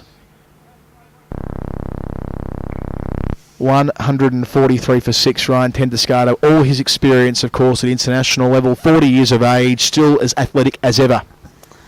Well, it seems to be the, what should we say, the over 35s club that seem to be turning on the fielding displays in the T20 Blast so far. We saw it down in Lancashire. We saw it here tonight. Tendescato talk about that experience, rolling over, clinging on. A really good display, a second half display at least, in this innings from Essex. They've fielded extremely well. Everything that's gone to hand, they've pretty much taken, apart from, you could just say that Dan Lawrence sort of running in from the boundary a few overs ago didn't quite get to. But even that, a full body commitment, yeah, wasn't absolutely. it? The dive, yeah.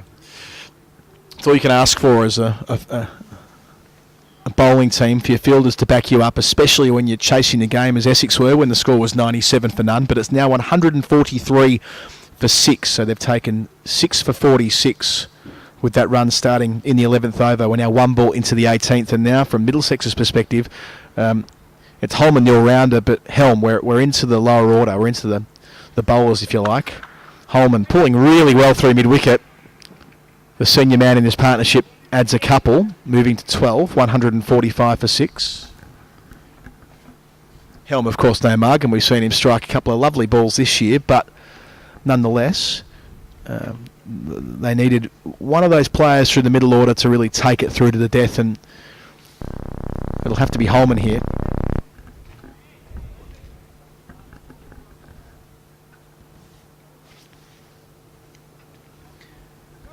Just manoeuvring the field, bringing cover point in from the boundary, pushing out long on. Yeah, so 4 out on the leg side now, plus the third man. So they've identified that Holman likes to go off the pads wherever he can, whenever he can, I should say. Quinn from wide of the crease, and Holman goes up and over the top of extra cover. It'll plug and it'll roll towards the rope. Nicely tapped back into play. They come back for 2. Good option there from Holman, though. He saw that all the cover field has been brought into the ring, so he had a pretty safe option to go over the top, even if he didn't quite time it all that well, which he didn't. It was Lawrence with the throw. It was perhaps Delport who had to make the ground out towards that rope. Good joint effort. 147 for 6. Holman's now 14.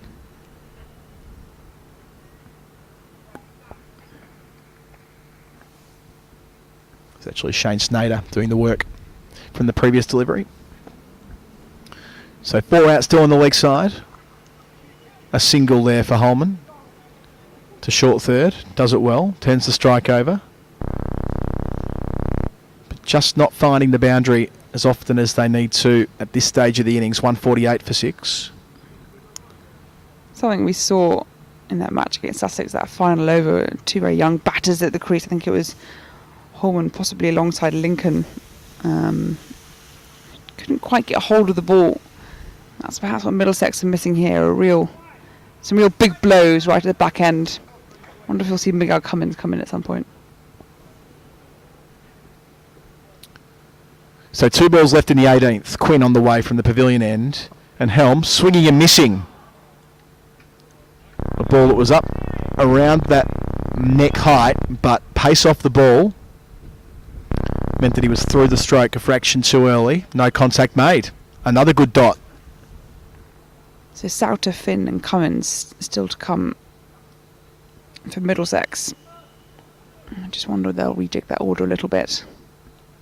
So last ball of the over sees a long on in play. Harmer moves himself back down there. So 4 on the leg side on the rope. Fine leg, deep square, deep mid wicket, long on. There's now 6 outside the circle. I wonder whether they'll pick up on that before the ball's bowled. No, they have. In comes deep point. Wound in by Harmer. A long off the one fielder stationed on the rope on the offside as Quinn makes his way to Helm. Happy to take the single. Just pushing into the onside. Quinn does the work off his own bowling, and the end of an effective and efficient over. 6 runs from it. And the wicket of John Simpson, who fell for 16. 149 for 6 with a couple of overs to go. Right then, what can Middlesex do to bring this up to competitive total? We saw they made 165. Against Sussex, it wasn't quite enough. Yeah, you think if they got to 165 from here, they would just about take that, which... Oh, absolutely. Only 16 runs to get there. You'd think at the death that would be entirely gettable, but it just hasn't looked that way. This innings hasn't felt like it's going to end with a bang. Certainly hasn't been trending that way since over number 10. Well, Schneiter is going to take the ball from the nursery end. And we talked about his sort of what looked like a very good economy rate first up, but if we look at his figures, I've looked at them a bit more closely. Turns out that they come off 2 overs each. They weren't 4 over spells. That's fine. It's still not bad, but still not great figures so far for the tournament. Well, he's done well tonight. Just 9 runs coming from his 2 overs, starting off here from the nursery end and pulled into the onside by Helm, who takes another single. Yes, thanks to Kathy Jones for tweeting in. She did say he's only bowled 1 over most games. It's 2 overs most games. We'll meet halfway. Didn't bowl 4, didn't bowl 1, bowled 2 overs most games and went for 11, 18 and 15 in each. But no wickets so far. So Middlesex get to 150 in the penultimate over. They were nearly at 100 at the halfway mark.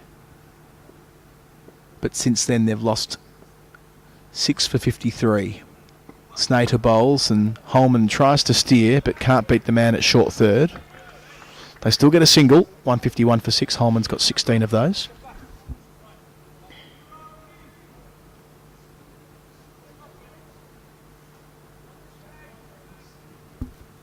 We saw Tom Helm strike a massive blow at Radlett against Hampshire about a month ago onto the Salters field.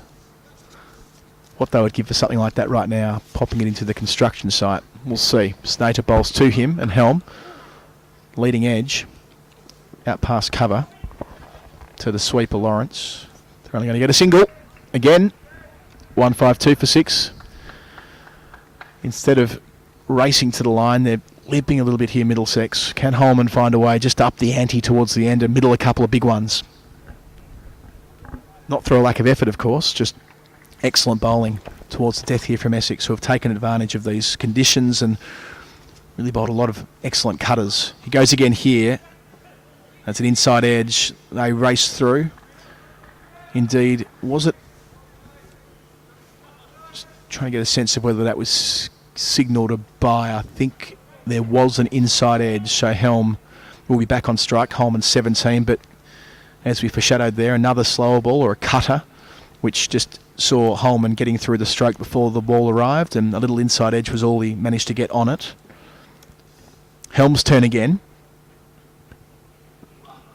Goes over the top of long on. Does it go the journey? It will not, and it's taken.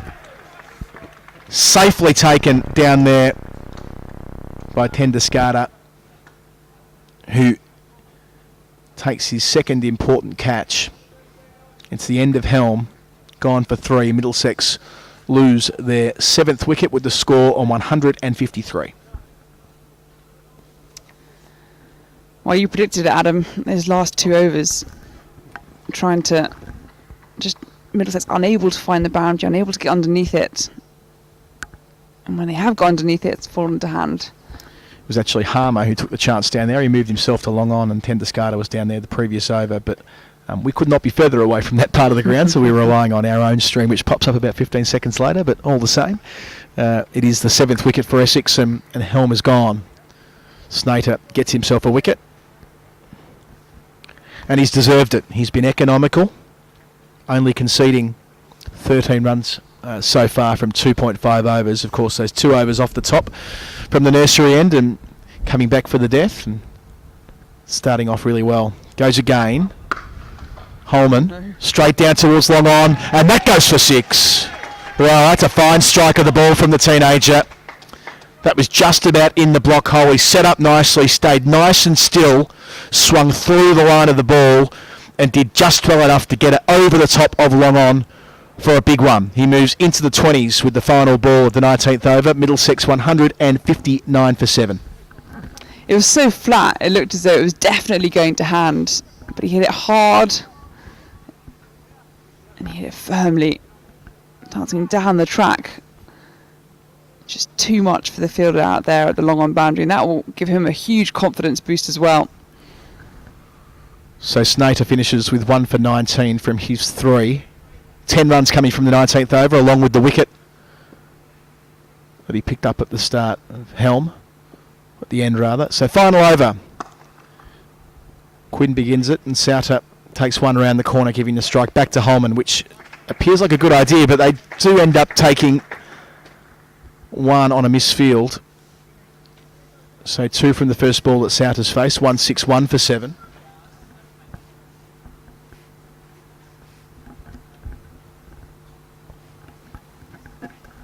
Four out on the leg side.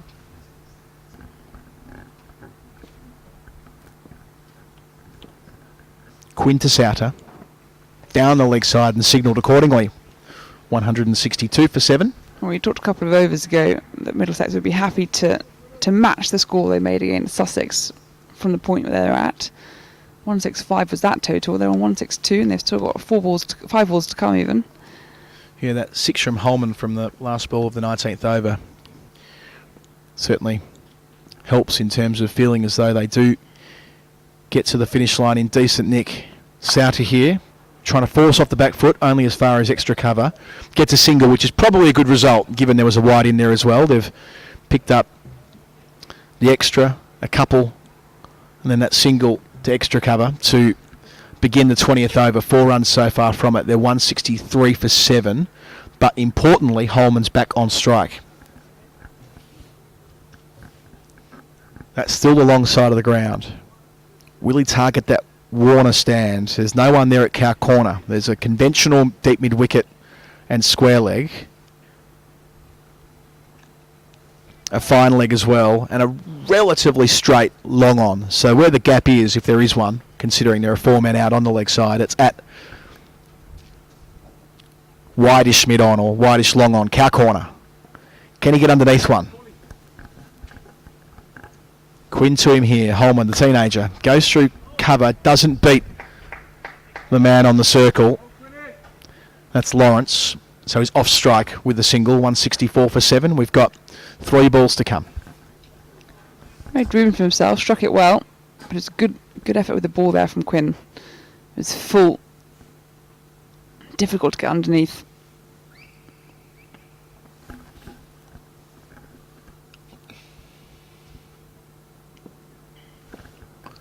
Souter's turn.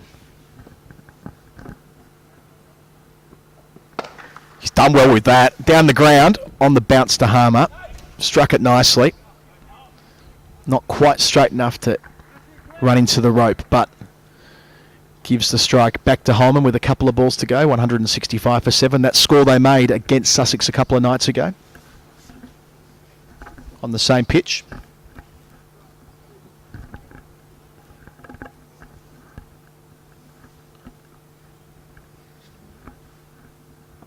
Same field for Holman. 4 out on the leg side.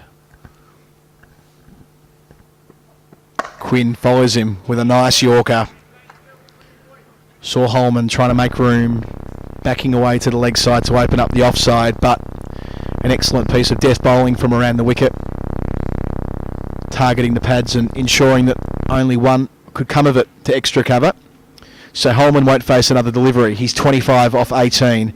It's Souter who has the job of getting Middlesex to the line. He'll face the last ball with it 166 for 7.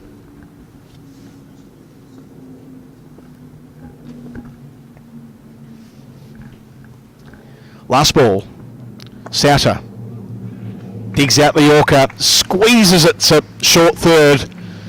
He'll finish on 5 and Middlesex 167 for 7. Holman, the other not out man, on 25. So Essex will require 168 for victory when they return in about 15 minutes from now.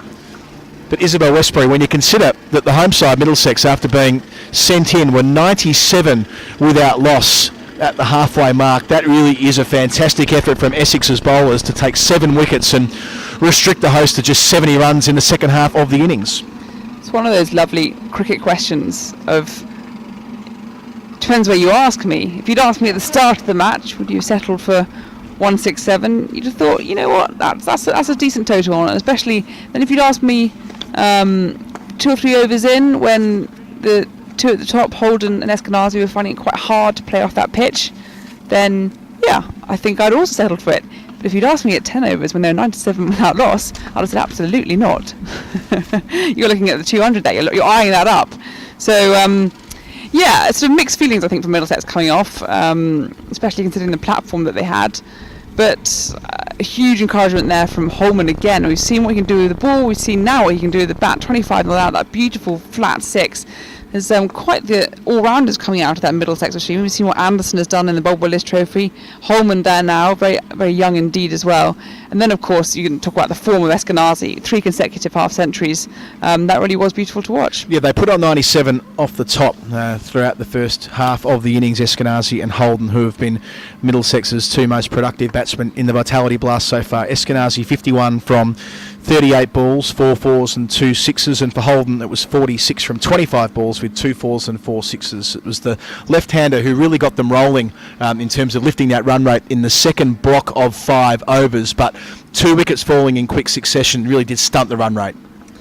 It's not only 2 overs, I think it was 2, not only 2 wickets, but 5 wickets, I think. Yeah. 5 wickets in the space of just as many overs. And we saw also a complete dearth of boundaries as well.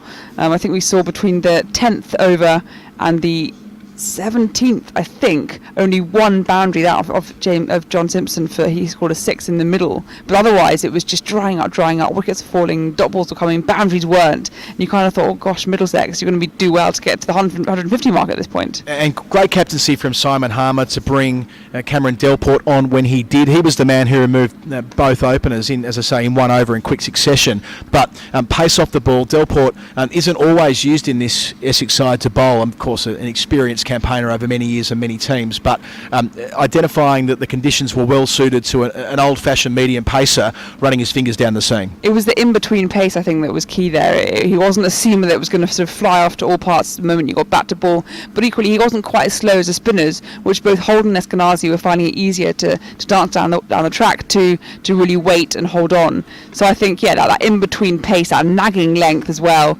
really paid off for Essex in the middle overs. And it gave Harmer a chance to get into the game himself. He picked up 2 for 23 in those middle overs. Anderson and Lincoln were his victims. And Dan Lawrence 1 for 31. So the 2 finger spinners, through those middle overs, they bowled 7 overs and picked up 3 for 62, which was really important in terms of not letting Middlesex find a partnership that could be productive and could get them a platform before the death. Yeah, astute captaincy really from Harmer there, having seen Nijar taken to town a little bit in the first couple of overs of spin. Lawrence as well getting a bit of tap. He kind of brought him off and then brought him back on towards the end, bowling in tandem with himself. Harmer, of course, his figures 2 for 23 are wonderful. But yeah, I think Essex will have come off that pitch on a high.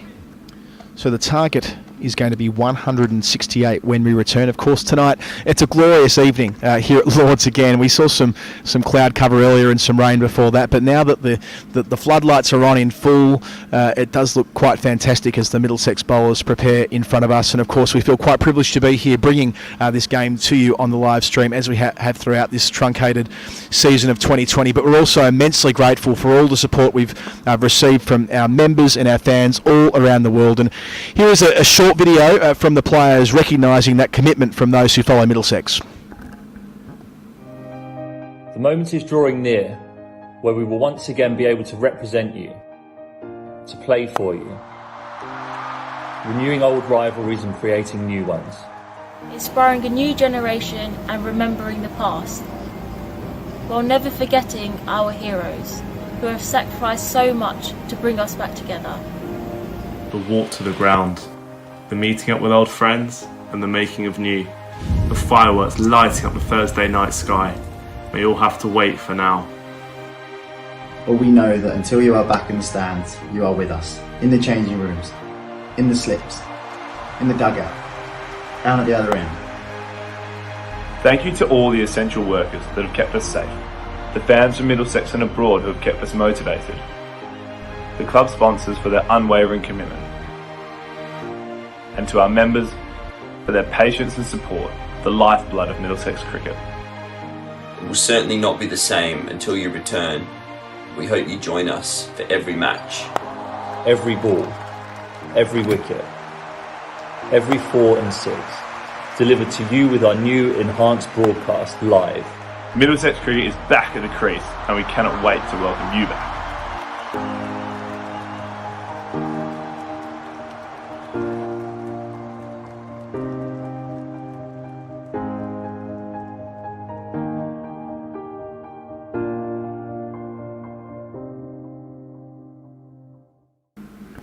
Lovely stuff there from the Middlesex players, both men and women. The Back at the Crease campaign. We're so grateful that we've been able to get cricket in 2020, and from all the support from our members and indeed from our supporters all around the world who've been watching the live stream at Radlett and indeed here at Lords. We're here, of course, throughout the Vitality Blast. Izzy, over the previous 2 games, Stevie Eskenazi has been the Knight Frank player of the match on both occasions for his 84 and his 79. As it stands right now, he'd be leading the race again with his half-century made at the top of the innings. But if you do want to get involved in the Knight Frank Player of the Match, and I encourage you to do so, it's very straightforward. How do we do it? Well, if you're on social media, tweet in to Middlesex at Middlesex_CCC. It's hashtag NightFrank POTM. So if you get that again, hashtag NightFrank POTM. And I'd hold off for now, and I say that because I think if Middlesex, we said this last time, in the last match, Middlesex made 165, that if Middlesex were to win this, Middlesex probably would need a bowler to bring out player of the match, and we didn't get that. Eskenazi brought it home again. So I reckon if Middlesex is to win this one, we'll need a bowler. Yeah, I think that stands to reason, doesn't it? It was a bit different the other night when Eskenazi compiled 79 and was by far the leading run scorer, but on a night like this, it's going to have to come down to one of the bowlers to make sure that Essex don't take this victory. Of course, in the corresponding fixture last year, there was AB de Villiers who made an unbeaten 88 and did the business. I'm sure he would have been the player of the match on that occasion. And a rich history between these two teams in 20-over cricket. I think the ledger's slightly in favour of Middlesex in the long run. Oh, just slightly flipping Essex. I think 29 matches between the two of them. Essex have won 15, Middlesex 13. So if Middlesex win tonight, that would just climb back up there. So that Knight Frank player of the match. Tweet it in, Middlesex_CCC. Drop us a comment on Facebook as well. The social media team will be monitoring all of that traffic through the course of the second innings, and we'll make a decision, let's say, halfway through the 20th over. We won't get ahead of ourselves because it could very well be that if the pattern and the form of this the Kent game on Saturday and indeed the Sussex game on Tuesday follows suit again tonight, we will still be here not knowing who is going to win in the final over. That's true, and one thing that will really bring Middlesex some encouragement is knowing that the highest total so far for an individual for Essex has been only 37 not out by Ryan Tenderskart. And you could say, okay, well, they had one match abandoned where they couldn't play their batting innings, but they've had 2 innings since, and we haven't seen anyone surpass that 37 mark. So Middlesex will take some encouragement from that. They've got a good bowling lineup. Stephen Finn, of course, the captain. We've got 2 spinners there. We've seen how sort of unevenly paced the pitch is. We've got Nathan Souter, we've got young Luke Holman. He's got his first match out under his belt already, out of the way. He picked up 2 wickets there, so I think the spinners will be in for some wickets today. And Tom Helen, of course, who's bowled very well at the death. And also Miguel Cummins, Isabel. We of course know him as an import this year, a West Indies international, but he has played a bit of domestic franchise T20 as well in the CPL. He has, and I think what we've seen of him so far has been the Bob Willis Trophy for Redbourne. He's been extremely impressive there. We saw a couple of fifers from him. Very disciplined, very rhythmical bowler. And I think tonight will be our first sighting of him, I think, in the T20 Blast. We haven't seen him play at home yet, and dare I say it, might this be his debut at the home cricket? So as we work our way back towards the start of the second innings, that target for Essex is 168.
Thank you to Knight Frank and all of our commercial partners for their support throughout the course of this stream, and indeed this unusual season. It's absolutely appreciated as Essex openers make their way to the middle.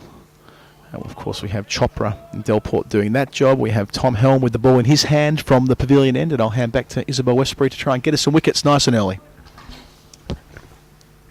Right then, what can we do? Tom Helm from the pavilion end, bowling first up to Varun Chopra, and immediately it's down the leg side and a wide called, so runs on the board, and that's been rather a hallmark of Helm's bowling effort so far in this tournament. 7 wides I think it was in that match against Kent. Yeah, and bounced back so well against Sussex, but didn't quite have the runs to play with at the end. He was excellent off the top part of that squeeze in the power play, but brought back to bowl the 20th over, but only had a few runs to play with by that stage. Chopra waits, and this is down leg side, and again pulled away. Too much width there from the Middlesex bowler. 4 runs down to long leg, and that's frustrating. Frustrating for Helm, frustrating for Middlesex.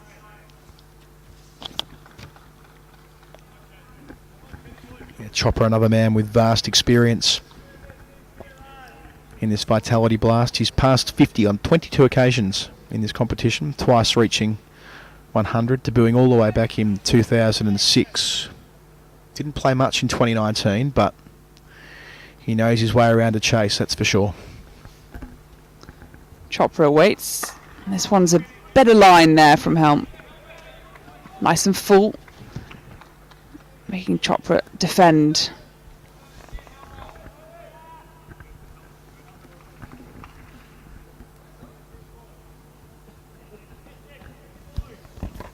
So much experience between this Essex opening pair. Yeah. Chopra and Delport. We talked about Delport during his bowling performance, but 239 games he's played at T20 cricket, made over 5,600 runs. Helm. Forward comes Chopra. Thinks about the single sent back by Delport. And over that long career for Delport, his strike rate's 140. He's made 5 centuries, 28 50s. Just ridiculous numbers. 28 50s. I mean, Well, it just speaks to how long he's really been around, doesn't it? He's been in every league going really over his journey. He's been picked up everywhere in the domestic competitions as he's ridden the wave of the expansion with T20 cricket in the last 10 years or so. And why wouldn't you, with his skill set? Chopra tall in his stance. Tries to pull it into the onside. It flies over the top, I think, of leg stump. He's been lucky, I'd say, not to be called a wide there.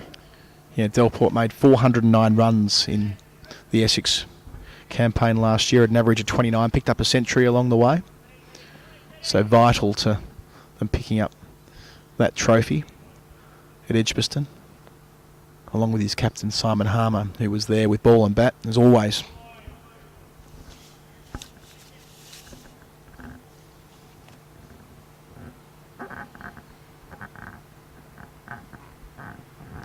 Helm again. And this is Rapson on the pads. There's an appeal for LBW. It's back pad, and the finger goes up. And what a topsy-turvy over to bring in things. But Middlesex have their first wicket. It's that of Varun Chopra. He's gone for 4. Essex find themselves 5 for 1. Well, again, that's quicker, isn't it? We've seen of Helm so far in this competition that when he has that extra yard and when he gets it full, he's such a handful. Then just back with the seam down the slope from the pavilion end. How often do you see it? Batsman getting caught on the front pad and beaten on the inside edge, and it makes for a very easy decision for the umpire when it's pitched nice and full and Chopra falls early, and that's exactly what Middlesex needed defending what is a modest total. Yeah, really back and forth over there. Started with the wide, then a 4 off the next delivery. But then Helm just tightening up his line. And this one nice and full, hit the back pad. That's exactly the start that Middlesex require if they're going to defend this total.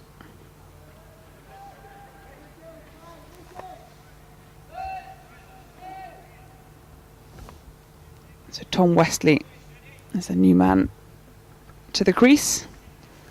Slight question mark over him starting today owing to the cut hand that he suffered in the match against Somerset. trying to think, was it Tom Abel he caught out? Yeah, more experience, isn't it, with Wesley? You replace one man who's been around for a long time, and here's another, of course. 31 years of age, he's been around for a long time. Wesley waits, tries to uppercut the first delivery there from Helm, just holding it back of a length, and that's a really good one to welcome the Essex man to the crease. 5 for 1 after 1 over. Yeah, Wesley made 363 runs last year at an average of 30, but only made 1 half century, which again speaks to that consistency, always there making a contribution. And it was followed in by his 2 innings so far in this competition, 20 and 20.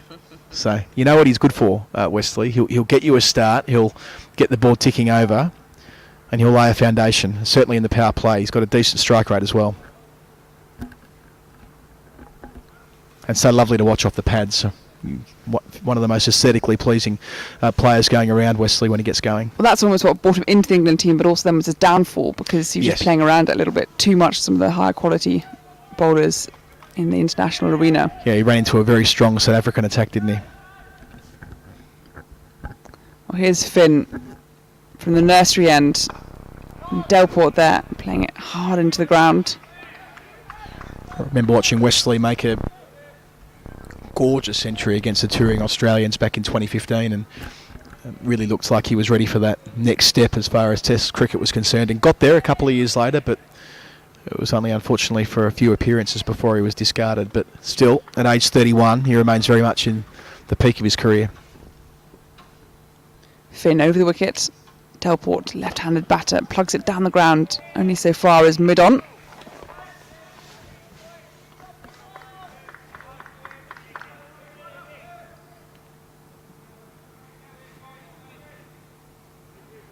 Delport's made 36, 6 and 8 not out in his 3 innings so far. Of course, that 8 not out was against Middlesex in that rain-affected game, which was called off not long into the Essex chase. Delport facing his 3rd delivery. Straight down to short fine. Good start here from Finn. Yeah, absolutely. 3 dots to begin. That's what you want from the experienced man.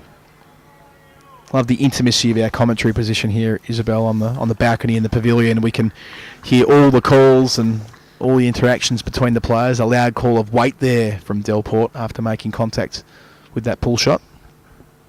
Finn. Ooh. Wraps him on first the leading edge, I think, and then the pads. He didn't really have much of an idea of where the ball had gone. Neither did we, because he was shielding it in front of us. But a dot ball, so 4 consecutive dots. Is that a paradox? Socially distanced intimacy?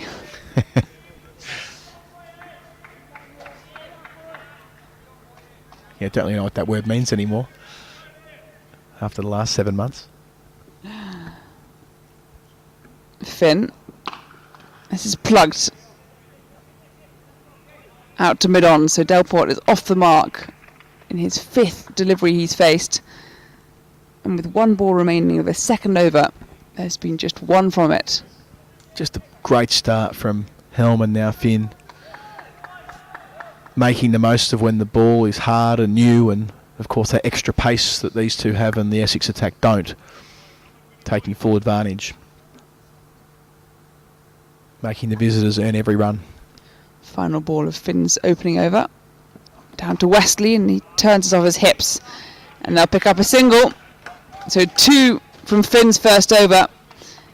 And you can hear the buoyant Middlesex fielders. They need to be tight throughout this innings. Just 167 on the board. But that's a really good start from the Middlesex captain. Yeah, we saw Middlesex start their defence of 165 in great shape on Tuesday night. At one stage, the visitors were 67 for 5, if I recall correctly, and they looked at that halfway mark as though they were well on their way to victory. If not for a brilliant innings from David Weiser, they would have been victorious in that encounter. But it wasn't through a lack of good bowling early on, certainly in the power play, where they were able to keep the squeeze on, limit the boundaries and pick up consistent wickets. I think they picked up 3 wickets inside the first 5 overs. So Miguel Cummins, we know, is a wicket taker as well. He asks a lot of good questions, bowls at decent pace as well.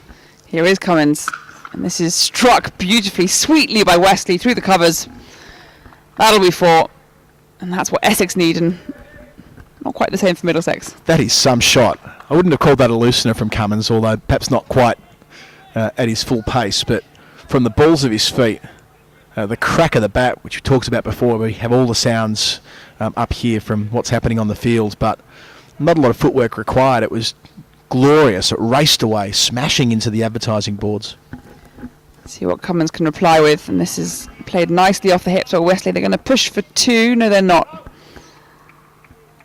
Delport makes his way to the striker's end and decides to nestle in. 12 for 1 then, Essex. Thanks to Simon Ward tweeting in. So you've got this wonderful stat from you, Adam, that Cameron Delport has 24 different teams that he's played for, at least on as far as one statistical website is concerned. But Simon says that Delport has played for 11 T20 teams since beginning of 2018. That's magnificent. I mean, those 24 teams include a number of representative clubs when he was younger. But 11 teams in 2 years. That's good going. Cummins then to Delport, and he's helped this on its way over his left shoulder. His right shoulder down to fine leg. It was rising as it came through. He just tapped it round the corner. Nice fine pull shot. He moves to 5-16 for 1. I should know this, but it's more in your wheelhouse. Is the cap on the amount of T20 teams you can represent come in yet? I know there was certainly a proposal to limit it to a certain amount in any given year. Not sure if that actually quite came in. I'm looking at you, the I think legal. they've talked about it, but I don't think it's materialised yet. Okay. As here comes Cummins, and this is high in the air. I think it's beaten the ring field. Is the man going to make it? He's not. Backward a point. Gully racing there as well. And Delport knew that he could throw his hands at it into the offside because there's nobody out there on those boundaries. They're all within the circle. Yeah, no control over that shot, was there? It was just a big top edge, and had there been a man running in from third man, he might have been in a little bit of strife. But as you say, no one down there at the moment, so he survives. But Middlesex right on top of the experienced Delport. Delport waits, full, wraps on the pads. It was going down leg, I think, hence him toppling over a little bit. An aborted appeal, but a dot ball at least. There's that extra yard we're talking about with Cummins. When he was playing international cricket, which was as recently as last year, he was regularly sort of into the high 80s, which of course is measured when you've got fast bowlers operating on televised international games. So he's got that within him. Final ball then of Cummins is opening over. It's down the leg side, quarter wide. That's frustrating after a really good delivery that preceded it. 12 off the over so far. Cummins, of course, picked up a 5-wicket bag down in Canterbury during the Bob Willis Trophy when he was recalled to the 11. He was on a hat-trick at one stage at Radlett against Sussex. One of, I think, 4 bowlers in that game were on hat-tricks. Yeah, 3 or 4 hat-tricks we were on. Didn't materialise. No. Wasn't to be. Final ball then, and this is thwarted back down the ground. And as we see the umpire raise his arms. It's 6 to end the over, and that's a hugely productive over then for Middlesex. They've got 18 off it, 18 off Miguel Cummins' first over. And having started with only, I think, 7 off the first 2, they're now 25 for 1 off 3. My instinct was to get up and move to my left. Not that it's going to get up onto the top deck of the pavilion or anything, but it was right in line with us, and he struck it so well. So breaking the shackles somewhat after a tough start, Delport. Now 13 off 9 balls and back on track.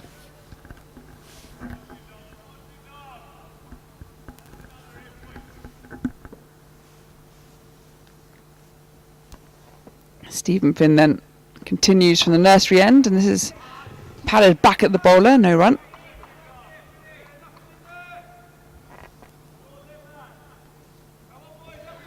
Floodlights now beaming down because the sky around us is pitch black. Very still evening. The MCC flag now a little limper. Nice breeze through a pretty chilly evening air. This is certainly autumn Finn, right arm over, and this is played off the hips by Westley. Out to deep mid-wicket. I love the effect that the full beam floodlights make against a dark sky, and you've got the four-way shadows for each player, as though they're a totem pole sticking up from the ground. Yeah, nowhere to hide when the floodlights are on in a limited overs game, especially a T20 game.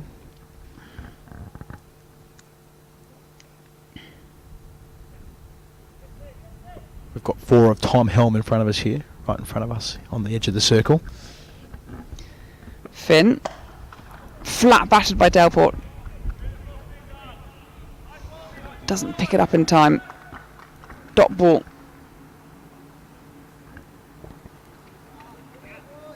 I wonder how Stephen Finn will set this up. We've seen 3 seamers used so far. Of course, he's got 2 leg spinners at his disposal. Martin Anderson, the all-rounder, who's quite nippy for a medium pacer. He's more of the fast-medium than the medium-fast variety. Finn, streaky shot there from Delport. Thick inside edge. Another single. And this good little Finn spell continues. But he's also got Nick Gubbins, who was used for an over against Kent, if they want to try a version of what Dan Lawrence was able to achieve earlier today, which might be tempting. He's the kind of man you expect to come through the middle overs, don't you? Just to change things up. The breaks, perhaps, on something. Just that sort of slow pace-off option. Finn, penultimate delivery, down leg side. Oh, I wonder, it's evaded the keeper because it's clipped. It looks like the pads of Westley there, hence no wide cord, hence the leg buys, in fact. So it's nothing against Finn's name, but it is against Middlesex, and that's frustrating. A little bit too straight, perhaps, from the Middlesex captain. So one more ball to finish this over. And here he comes again. This is pulled, not timed. Out to mid-wicket, single off it. So to end 4 overs, Middlesex find themselves 31 for 1.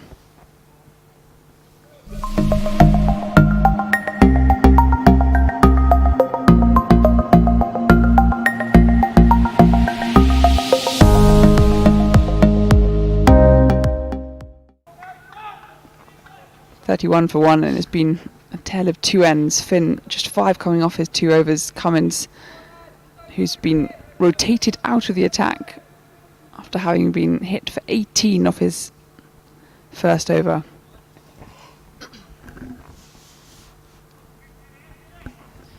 So Tom Helm back in. Starts his run from behind the sawdust. Westley up and over. Taking on the inner field and beating it easily. Runs down to the boundary, 4 more to the total. I'm on the hunt for a medium pacer. Who's going to come on and bowl some filthy slow medium? I mean, Stevie Eskenazi has bowled in 1 innings in professional cricket. It doesn't even list what he bowls. Lincoln, of course, being surely. Eskenazi. Well, Lincoln identifies as a medium pacer, so he'd be the one you'd expect the man most likely. Holden, of course, bowls pretty useful off breaks, really. It's taken professional wickets. Helm, Fuller. Oh, and there's a huge outside edge, as that was a very unorthodox shot from Wesley, moving down to his leg side, through his bat at it. And it wrong-footed the keeper Simpson. Well, he hadn't got a chance anyway. That's a horrible 4 runs to concede as a bowler. He pitched it nicely. And Wesley picks up a 4 for it. 40 for 1. Yeah, that hurts. It's that extra pace, isn't it?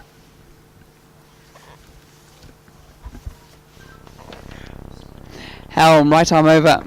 Oh, and wrapped Westy on the thigh pad there, trying to turn it into the onside. Risen a little.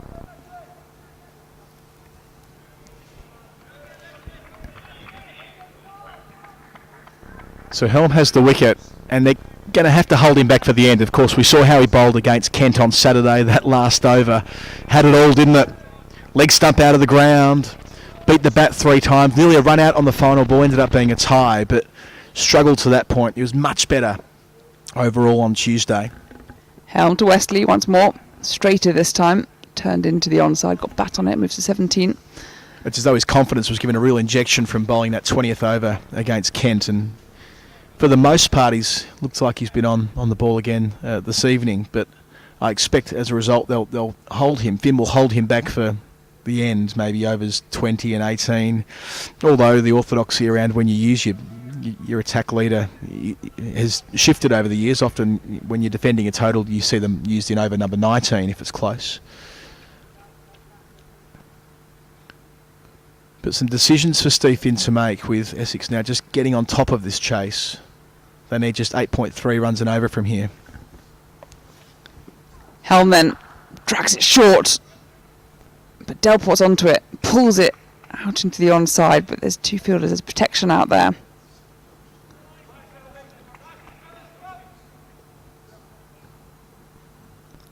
Nicely balanced thinking as we head into the final delivery of the fifth over. Essex is about a quarter of the way there, in fact exactly quarter of the way to the total. Yeah. And quarter of the way through this innings almost as Helm full, and this is turn on the onside. So a single to end it means that Essex, yes, at the quarter-way mark, 43 for 1. And while they're setting up a platform, we know the platforms can disappear very quickly. Yeah, they're in good shape here, aren't they? After starting slowly in the first couple of overs, they've been able to find the boundary a number of times now with Delport going through the gears a bit. Wesley's already struck 3 fours. He's 17, or 18 rather, from just 13 balls. We know how damaging he can be if you're giving him anything to swing through on the leg side. Cummins has been swung around to the nursery end to bowl at Wesley initially. Last over of the power play. I wonder how they'll approach this, Essex. Will they try and really put a dent in the chase? They won't do so here. Cummins sticking out his right hand in his follow through and stopping what would have been at least one, possibly a couple had it beat mid-on. It stays at 43 for 1.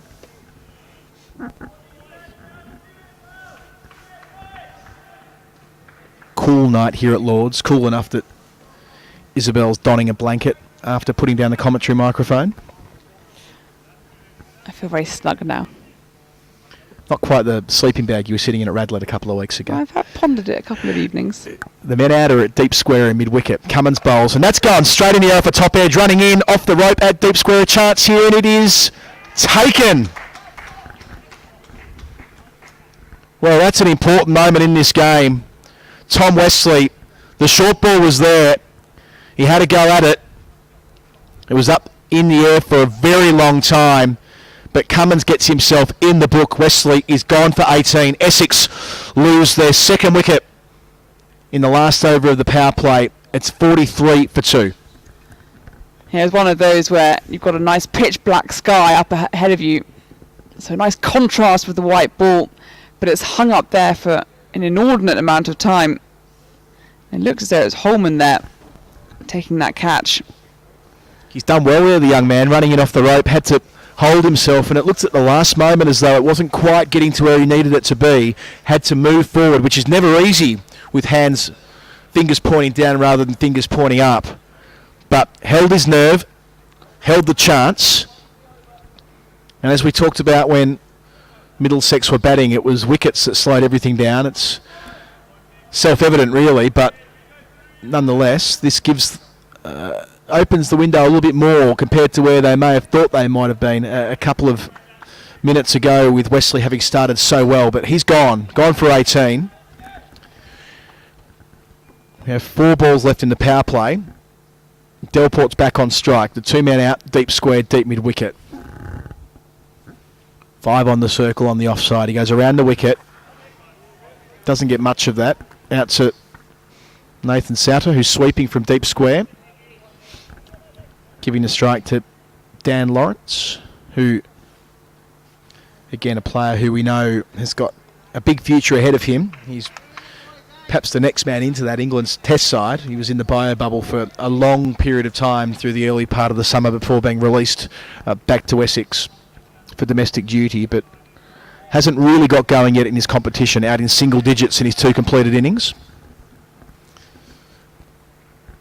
2 men out for the pull shot again as Cummins bowls, and he beats Lawrence conventionally, playing with the straight bat, just moving off the seam, down the slope and landing in the gloves of Simpson. Nice bowling.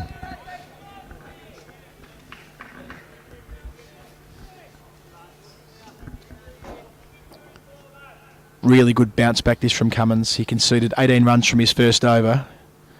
This time around, 4 deliveries, 1 run, 1 wicket. Outside edge, down to Holden, who jumps on it at gully. No run there. Yeah, this is where Middlesex will be buoyed by that idea that Essex's highest individual score so far is at 37, unbeaten 37 by Tendusgarter, but 2 single-figure scores from Dan Lawrence. A few nerves out there, and Middlesex will want to capitalise. So it's Cummins to Lawrence, who checks his drive nicely over cover. That'll run away for 4. With the field up, all he needed to do was make solid enough contact to clear the inner circle. He did that comfortably. Lawrence is off the mark from the final ball of the power play. He's 4. Essex, after 6, chasing 168, a 48 for 2. You can see Cummins there just reprimanding himself. That final ball slightly overpitched in the slot there for Lawrence. Off the mark with a boundary. Fine over though, just 5 runs and the wicket from it to end out the period of play where the field is up with 2 men outside the circle. Now they're allowed to have 5. So as a result, we're seeing spin for the first time in the Middlesex defence, courtesy of Nathan Souter, the leg breaker. Although in calling him that, he bowled far more top spinners and wrong ones than he did conventional leg breaks on Tuesday night to Sussex. Mystery spinner. So 3 out on the leg side as he bowls to Delport on 16. Pushed out to cover. Well outside the off stump. His radar, that's the thing about Souter, isn't it? He's very accurate.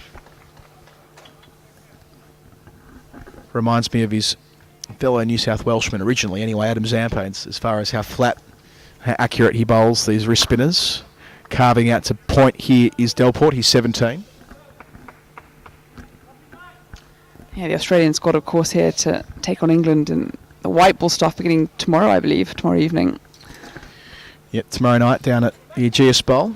I wonder what these sort of the sun-searching Australians are going to think of September evenings in England. Well, they're used to it. They play a lot of white ball cricket in September in England. They did in 2009, 2013, 2015. So I don't know whether it'll be too tough for them to adapt. Souter bowls here, and lunging forward is Lawrence. Takes 1 to mid-wicket. He calls 2.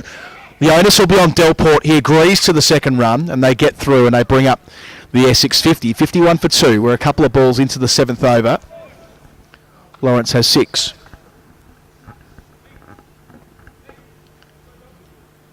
Yes, I'm looking forward to hitting the road first thing tomorrow morning, getting down there as well. No complaints, cricket in September after what's been a long, long summer without it. Another single here for Lawrence into the onside. So starting conservatively with the exception of that checked drive from the previous over. He's setting himself up, laying a foundation, wanting to bat through the innings, no doubt.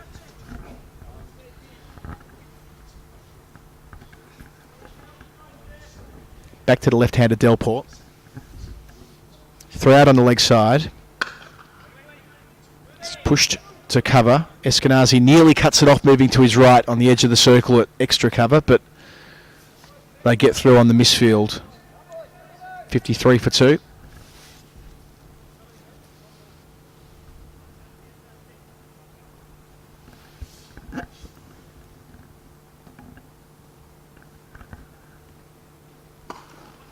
Lawrence again taking 1 to point. No risk cricket from the young man.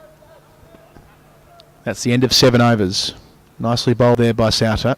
Just 6 runs coming from it. The first with the field out. 54 for 2. So Essex have gone at 7.7 runs an over so far, which leaves 8.8 from here. 114 needed across 78 deliveries. No concerns for them, I'm sure, as far as the run rate's concerned. But Middlesex will also know that this was a period of the game on Tuesday where they were productive. With the spinners, they were able to take wickets and continue to see a different batsman in every couple of overs. That'll be the goal again here. They have to get rid of Delport initially. I like this, though. Stephen Finn coming back on.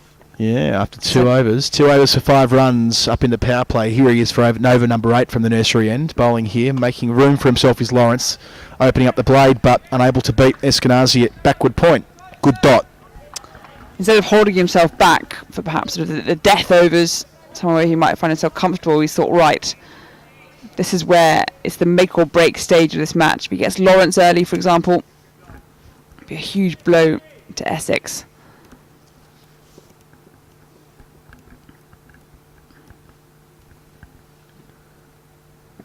Finn to Lawrence, who squared up. Dot ball. Well bowled, the skipper. He's now sent down 2.2 overs and he's only conceded 5 runs. There's a few Knight Frank Player of the Match nominations coming in. Hold your horses. Eskenazi, a firm favourite amongst many.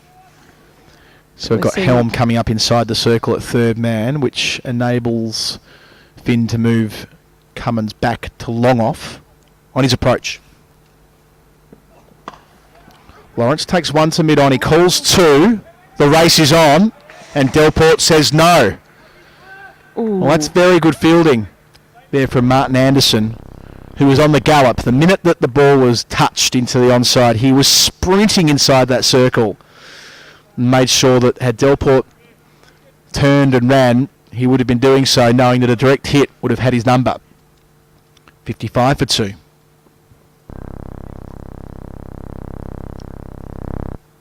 Third man and fine leg up as Finn bowls to... and Delport is dropped at short third. That wasn't far away. Just lost sight of that as the ball struck the bat, but moving to his left was Holman. Unable to drag it in. Tough chance. It went at quite some pace as well. Diving to his left. It's one of those that when you fall to the ground, either sticks or doesn't. Not this time. Watching that back, it did have a nice loop on it down towards the catching mound. He had to take a couple of steps before diving, but just didn't quite stick in the left mitt. Finn goes again to Delport after they take 2 into the onside, out towards deep mid wicket, and this time it is taken. Wow, that is quite the catch at deep mid wicket. Dan Lincoln, what a fielder he is. We saw his work on Tuesday at an important time, and we've seen it again here. The experienced man Delport falls for 20. Essex are 57 for 3.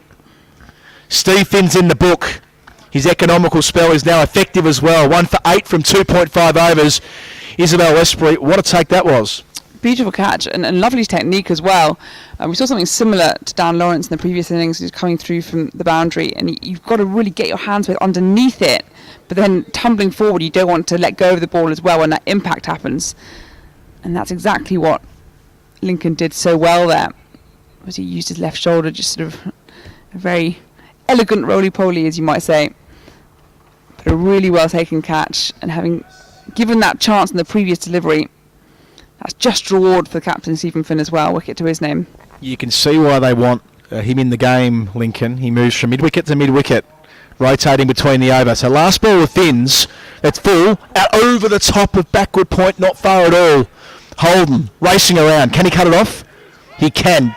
Just gets his boot down before the rope. The return to Simpson, keeping Essex to a couple. That's the end of the 8th over, with Essex chasing 168, 60 for 3.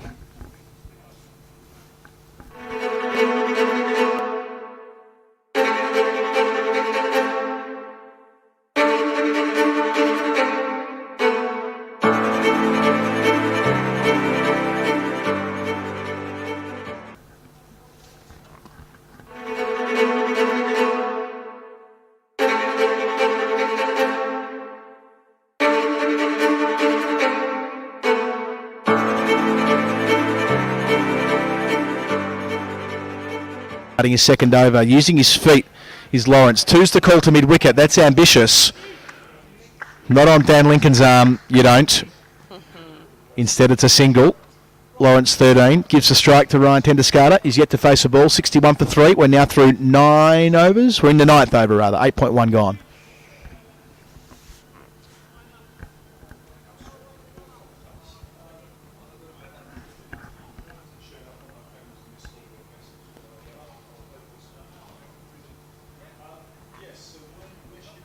Souter just tinkering with his field.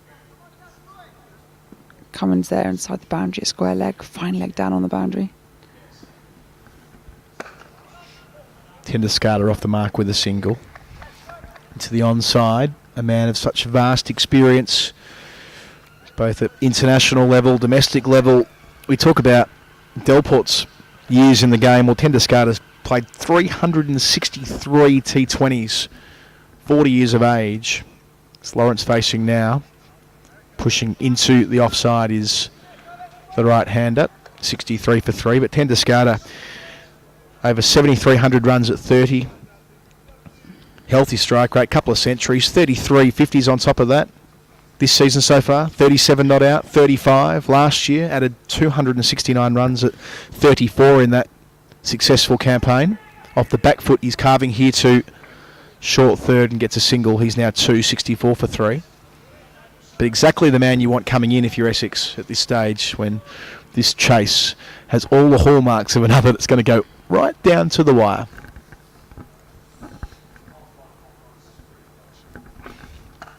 Good over this from Souter. Lawrence takes another single, he's 15. Souter's gone for just 11 runs from 11 balls so far. Yeah, really sends them down quickly. You're talking about in the comparison with Zampa beforehand. But this is exactly the sort of the new age T20 spin bowler. All sorts of variations, but also bowls with pace as well. Yeah, Rashid Khan's another, isn't he? Getting through it. Souter on leg stump. They want to. Will they take on the arm of... Well, ends up being Lincoln, who, in like a bullet from deep mid-wicket, such an athletic cricketer. So Souter has had 12 runs taken from his 2 overs, 6 singles on that occasion. Nothing wrong with that at this stage of the innings. I think both sides would probably take that, actually. 66 for 3, 9 gone. Such impressive fielding from Middlesex, not just the catching, but it's the pressure on the batters in the middle, the speed with which they cover the deck here, Middlesex. We saw it already with their batting, the way in which they ran those twos between the wicket, so quick. And yet now it's materialising in the fielding as well. Really important.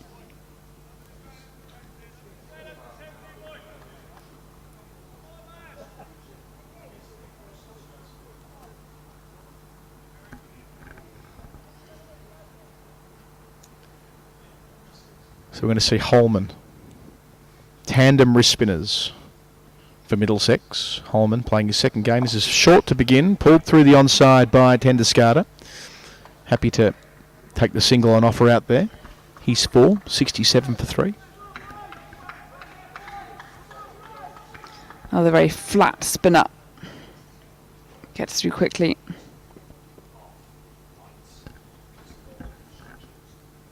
Holman bowls. Oh, this time through the air, into the gap at mid-wicket. And Lawrence strikes a boundary. Picked that up nice and early. Really did sit up there for him. Holman dropping short. 71 for 3. We talked about this right at the beginning of the match with a pitch where you had to really wait on the ball. But when you're a spinner bowling it at that speed, you can't afford to let it drop short because it gives Lawrence so much time. Holman to the crease. Easiest of singles eased down to long on by Lawrence, moving him into the 20s. So he's laid that foundation we talked about when he first came out there playing with a relatively straight bat, just trying to pick out some sweepers, get some singles to get his eye in. And now he's set. Holman. Tendescarter. Again, they want to, and again, they can't do it because Lincoln, every time they try and find a second into that massive gap at mid-wicket, no one inside the circle apart from short, fine leg, men at it, deep square, deep mid-wicket and long on. They can't get back in time because Lincoln is too quick off the rope. Single down to long on now. The run rate required just lifting a little bit each over. It's up to 9.3 from here. 94 needed from 61 balls. Bit of a stretch for me to see the scoreboard from here, I must say. Holman. They want 2 again. Simpson's going to have to pick it up and throw, and he's good enough to make sure they can't get on their bike. So we're at the halfway mark. 10 overs gone. Essex are 75 for 3. They need 168 for victory. Lawrence 21. Tenduscarter is 6. The required rate is 9.3 runs per over for the second stanza as I pass over to Isabel Westbury. Game on. At this point, Middlesex 0 wickets down, and then they all came a-tumbling. I wonder if we'll see something similar here. Tenduscarter there on 6. Lawrence, a non-striker's end right now on 21. Nathan Souter is going to continue from the pavilion end. Right arm over. And this is pushed nicely by Tenduscarter. Out to mid-wicket. Souter fields off his own bowling. Yes, interestingly poised game at this stage. Run rate hovering around the 9.5 mark. Souter through. Lawrence plugging it down the ground. He shouted push, push, push to Tenduscarter at the other end. But he'll have to settle for the single once more. Tenduscarter at 40 years age. Perhaps not quite as rapid between the wickets as his younger partner. Pushed onto the back foot. It's a nice looking shot. It's going to be a lot of ground made up by the man at cover point in the boundary. Gubbins out there. Does well. Does really well, in fact.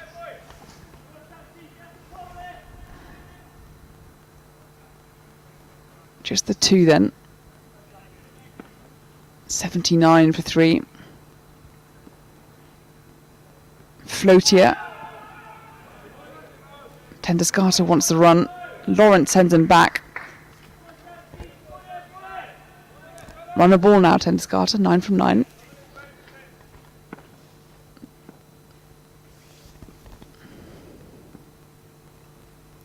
Souter's through, and it's called a wide as it parries off the wicketkeeper's pads.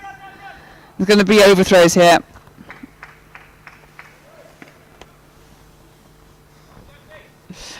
Overthrows. 2 runs then to Tenduscarter. Actually, you know what? There's the wide. Then they've run 2 between the wickets, so 3 off that ball. A frustrating delivery then. Far too many off it. As this is cut, but nicely fielded. My backward point. Just having a look at some of the other matches round the ground. A severely restricted match between Hampshire and Surrey, which is very weird because it's just a couple of miles, 3 miles I think, south of us here. As this is played through, wraps on the pads, Dan Lawrence. And it's a dot ball to end it, so a weird over, frustrating over from Middlesex, 83 for 3 after 11. Yes, Hampshire and Surrey are playing a restricted 11 over a side match because they had a fair bit of rain.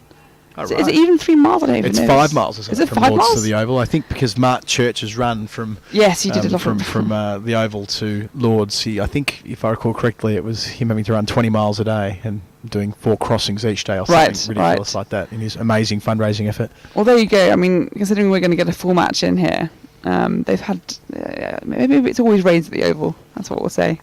Sunny at Lords, raining at the Oval. But Hampshire, 77 for 5 they made off their 11 overs at the innings break there, as Luke Holman's going to continue from the nursery end here. Thrashed into the offside by Tenduscarter, the man out there, just a single. Earlier, of course, today, Kent defeated Sussex by 1 run in a very tumultuous final over. I think Sussex needed 9 off it, and we saw 2 wickets fall in the last 2 deliveries as this is plugged into the offside. Hit hard by Lawrence, and I tell you what, the fielder there at extra cover, I think it's Eskenazi is going to wear that. He's hit the cover off that. Eskenazi would have known as the ball, well, he may not have had enough time to have realised it was coming that quickly. He would have known that's going to sting. There's no good outcome there. Holman to Tenduscarter, rocks onto his back foot, tries to make some room. Just cuts it into the ground, another single. And Somerset cruising, I think, in a central group. 229 for 8 they made against Worcestershire, who could only manage 213 for 7 in reply. As Holman over the wicket. Down the track comes Tendescarter. Lawrence even, it's nicely caught. A long off. We saw the man there, he settled, it was flat, but it hung. It went distance enough to pick out the man at a wide long off. And it's well caught. And it means that Middlesex find their 4th wicket, 86 for 4. You talk about balls being hit hard and flat. Martin Anderson had to just to stand there and wait for it, knowing that the moment was going to arrive where he had the opportunity to take the catch, and he couldn't afford to put it down. If you put down Tendescarter, a player of his experience and ability, Lawrence rather, indeed, a player of his capacity. Sorry, I've picked up the wrong end of the stick there, but even Lawrence, I mean, the way he's going so far, that could end up really hurting in about half an hour from now. But the young all-rounder held his nerve and again took the chance, and Middlesex's outfielding through this competition really has been outstanding. As an important juncture there in this Essex innings, because you felt as though this partnership could start to get going. And it means that Wheater has come to join Tendescarter at the crease. And he plays and misses first ball. Now Wheater has only had one innings so far. He scored 17 against Hampshire. So otherwise there was the abandoned match where Essex didn't get to bat, and then a tied match which only went down as far as Tendescarter, as Wheater's pushed onto his back foot, wants the single, doesn't get it. 86 for 4 then at the end of the 12th over. There's so much to like about young Holman. I mean, you consider his first 2 balls of his first over were legitimate half-trackers, and he's been able to bounce back and then in this second over pick up a wicket, really find his lengths.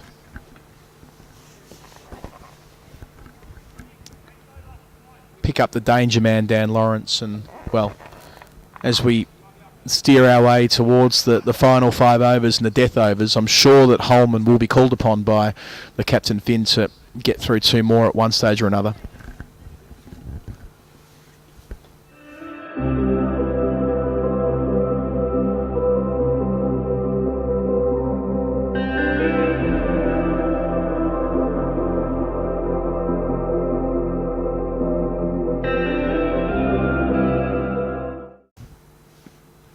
Miguel Cummins then back into the attack from the pavilion end.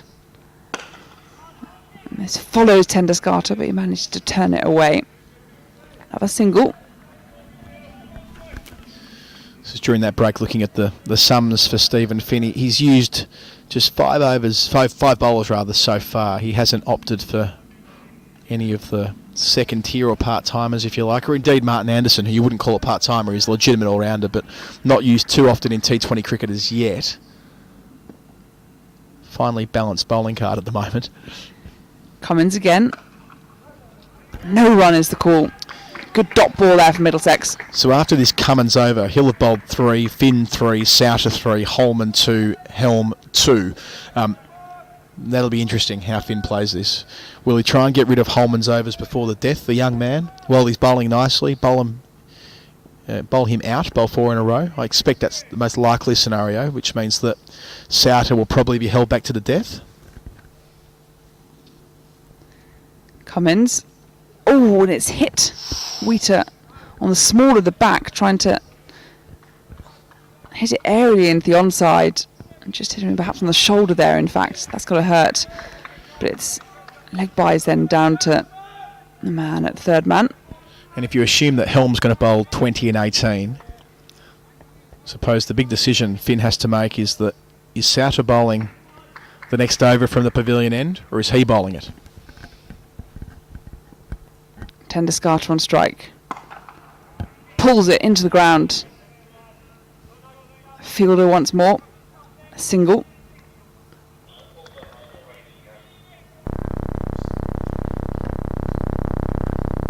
That landed that throw on the pitch that's been covered up. I assume that's been covered up because they're starting to prepare it with the Bob Willis Trophy final in mind later on in the month.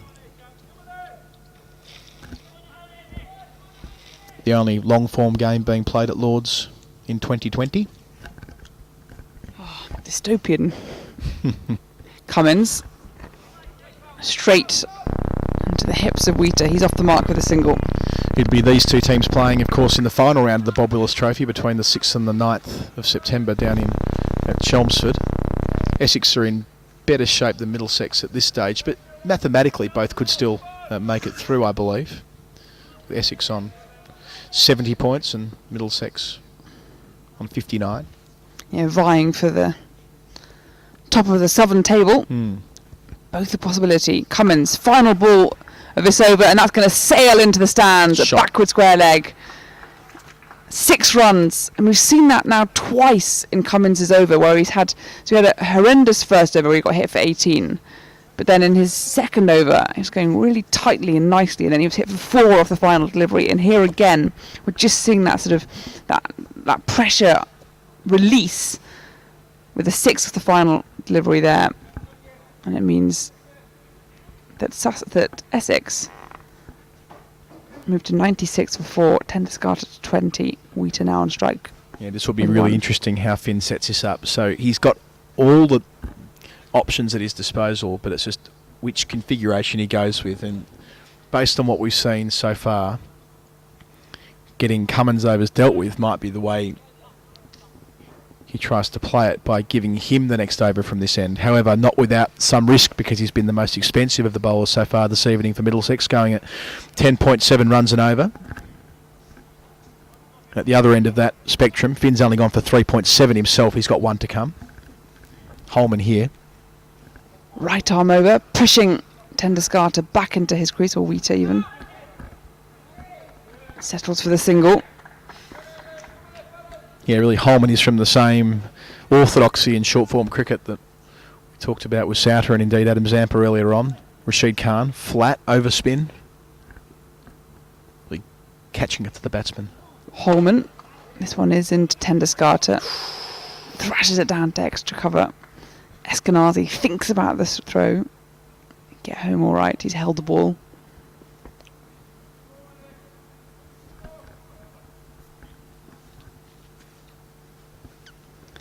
Holman through. Hits Wheater on the left shoulder. I think he's been hit now on both shoulders. Tell you what, Holman is also putting himself right in contention to be the Frank Knight Frank even, player of the match. Surprised I haven't made that mistake until now. Holman. Wheater plugging it out to deep mid-wicket, and again, good fielder in Middlesex prevents them coming back for a second. Let's have another try at that. The Knight Frank player of the match, Knight Frank POTM on Twitter, or in the Facebook comments. Who has been Middlesex's best player today? Holman, right in contention here at the moment. Here he is again. He fields off his own bowling, rapidly onto it. 1 more to the total, but that's all right. As Essex bring up their 100. 1 right there, 7.2 runs per over. They're going to need to go at more than 10s now. 11, in fact, and even 11. 11, yeah. 68 off 37 balls required. Final ball of this Holman over, pushing Wheater back into his crease, shy at the stumps of the non-striker's end. Only 1 stump to aim at there, Eskenazi. I think he was pretty close to the reaction there. They come through safely enough for a single. And another good Holman over, 1 for 17 off his 3. Yeah, just 5 from it. Again, outstanding Holman. You can't fault him, can you? I mean, the way that he held his nerve with the bat for an unbeaten 25 off 18 balls when wickets were falling around him. The way that he's came into the attack and picked up a really important wicket, that of Dan Lawrence. The way that he's bowled that 3rd over then. Lots of overspin. All singles, not giving the Essex batsman a chance to free those arms. He's right on top. Souter then to continue from the pavilion end. Wheater rocking onto his back foot, cuts it into the offside. Not many boundaries going for Essex at the moment. So I'm sure it'll be Holman to finish off. So our spinners will be dealt with by the end of this over, which will mean that Cummins and Finn will bowl alongside Helm at the death for the final 4 overs. Souter to Tendescarter, pulling into the onside. Straight at the fielder once more, along the ground.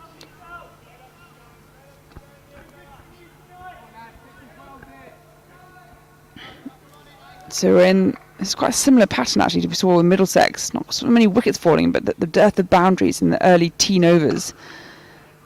As Wheater again pushed onto his back foot, cutting into the offside. We saw a 6 for Tendusgarter on the final ball of the 13th over. Before that, there'd only been a 4 in the 10th over, and before that, a 4 in the 6th. So really drying up. Those boundary deliveries. It's exactly what Middlesex need. Another single. It's a very good outcome, getting Wheater back on strike. He's 6 off 11. You're more likely to bowl a dot ball to Wheater than you are Tendusgarter, put it that way. And Souter will know that. Can he pin him down for a couple here to finish his spell? Penultimate delivery. Use of feet by Wheater. Out to the man. Long off, some work to do. They come back for 2.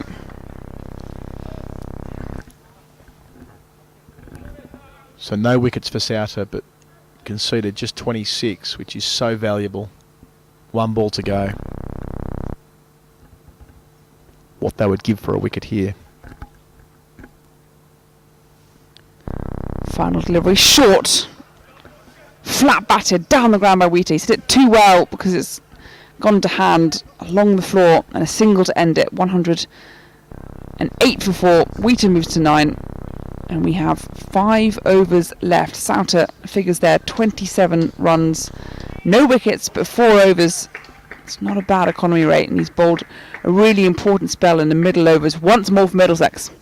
Having a really good tournament, isn't he? Souter.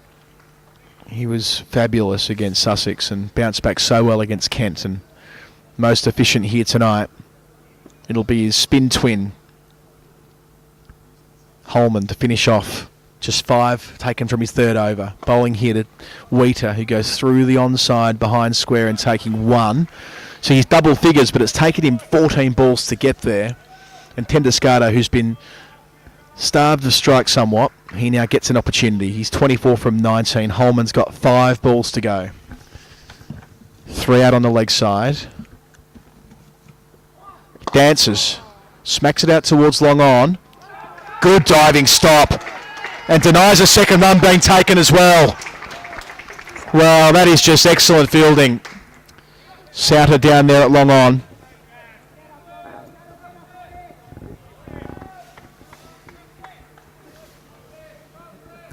That could have been 4, it could have been 2, but full commitment to the cause. Catch is the call, and catch it is! Holman gets a second. The safe pair of hands of Lincoln at deep mid-wicket. And that's the end of Wheater. And you can credit some of that wicket to the work of Souter down at long on from the previous delivery.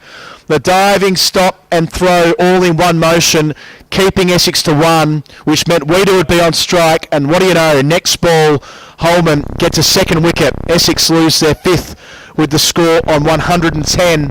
And suddenly, this chase of 168 looks a pretty tough one for the visitors. What a brilliant fielding display so far from Middlesex. Both along the ground have been so quick to every ball, preventing 2s on regular occasions. And then they're catching as well. Lincoln especially superb. And that's really encouraging for Middlesex.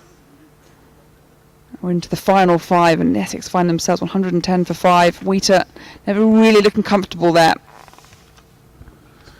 So Walters had nothing to do tonight in terms of didn't get an opportunity with the ball, but he'll need to here with the bat coming in at number 7. Oh, first ball's the wrong one there from Holman. Beats him all ends up, not far away from the outside edge or the off stump, judging as we are from our angle behind the play. A leg bye called, but ever so close to 2 in 2 for Holman. Just his second game, the 19-year-old from North Middlesex Cricket Club, and he's doing a fine job here. 2 balls to go, it's flat. Tendusgarter taking him out to long on and only getting a single again. Souter cannot speak highly enough of the contribution he's made in the field tonight. Isabel Westbury. Just watching that wrong and that first delivery that Walter faced. Absolutely no idea. Beautifully pitched as well. So Holman has 1 ball to come. He made 25 with the bat unbeaten at the death. He's got 2 for 20 from 3.5 overs, the 19-year-old. There's the wrong one again. Walter out towards deep mid-wicket and just clears the fence. That helps. After a very good over and a very good period of spin for Middlesex, the two leggies going for 53 between them across their 8 overs. Souter, none for 27, and Holman, 2 for 26.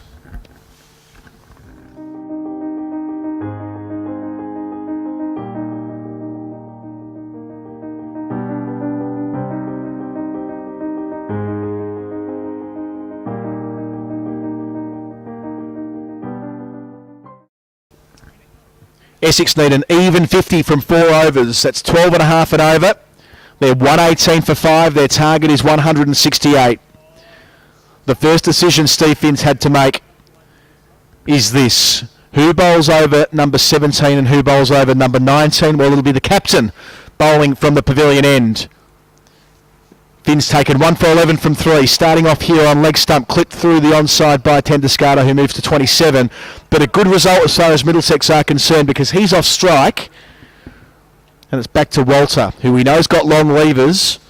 We know he can hit it a long way. He struck his second ball for 6, but he is new to the middle. And Finn, so much experience to draw down on. Short fine leg. Inside the circle, 3 out on the leg side in front of square. Finn over the wicket. Walter pushing to extra cover, a single. Lincoln does the work. They won't be bothered by that in the slightest. 120 for 5, 48 needed, 22 balls to come. Yeah, required run rate now for the 13s. Middlesex will want to keep it there as we get into the business end of this match. So again, fine leg inside the circle when Tenduscarter's on strike. Third man as well. Pushing to backward point though, only for 1. So he's 28 from 23 balls. I wonder at what stage Tenduscarter decides that he needs to shift gears. It can't be far away. He will know. His inboard computer will start calculating that he's only likely to face 50 or 60% of the balls remaining, unless he really does milk the strike. Unlikely at this stage of a narrow chase. He's going to have to find the rope repeatedly. Maybe Walter will help him out. He's facing Finn here. Skied high in the air towards deep mid-wicket. There's a man under it at deep square, and it is taken.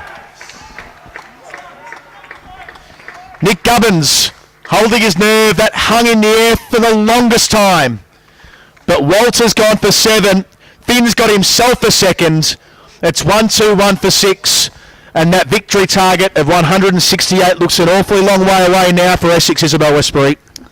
Well, you talked about that internal clock deciding when to go and when not. Well, Walter took it upon himself to go, and it was a mite too soon for him. And that ball beautifully contrasted against the pitch black sky, but it went a long way up.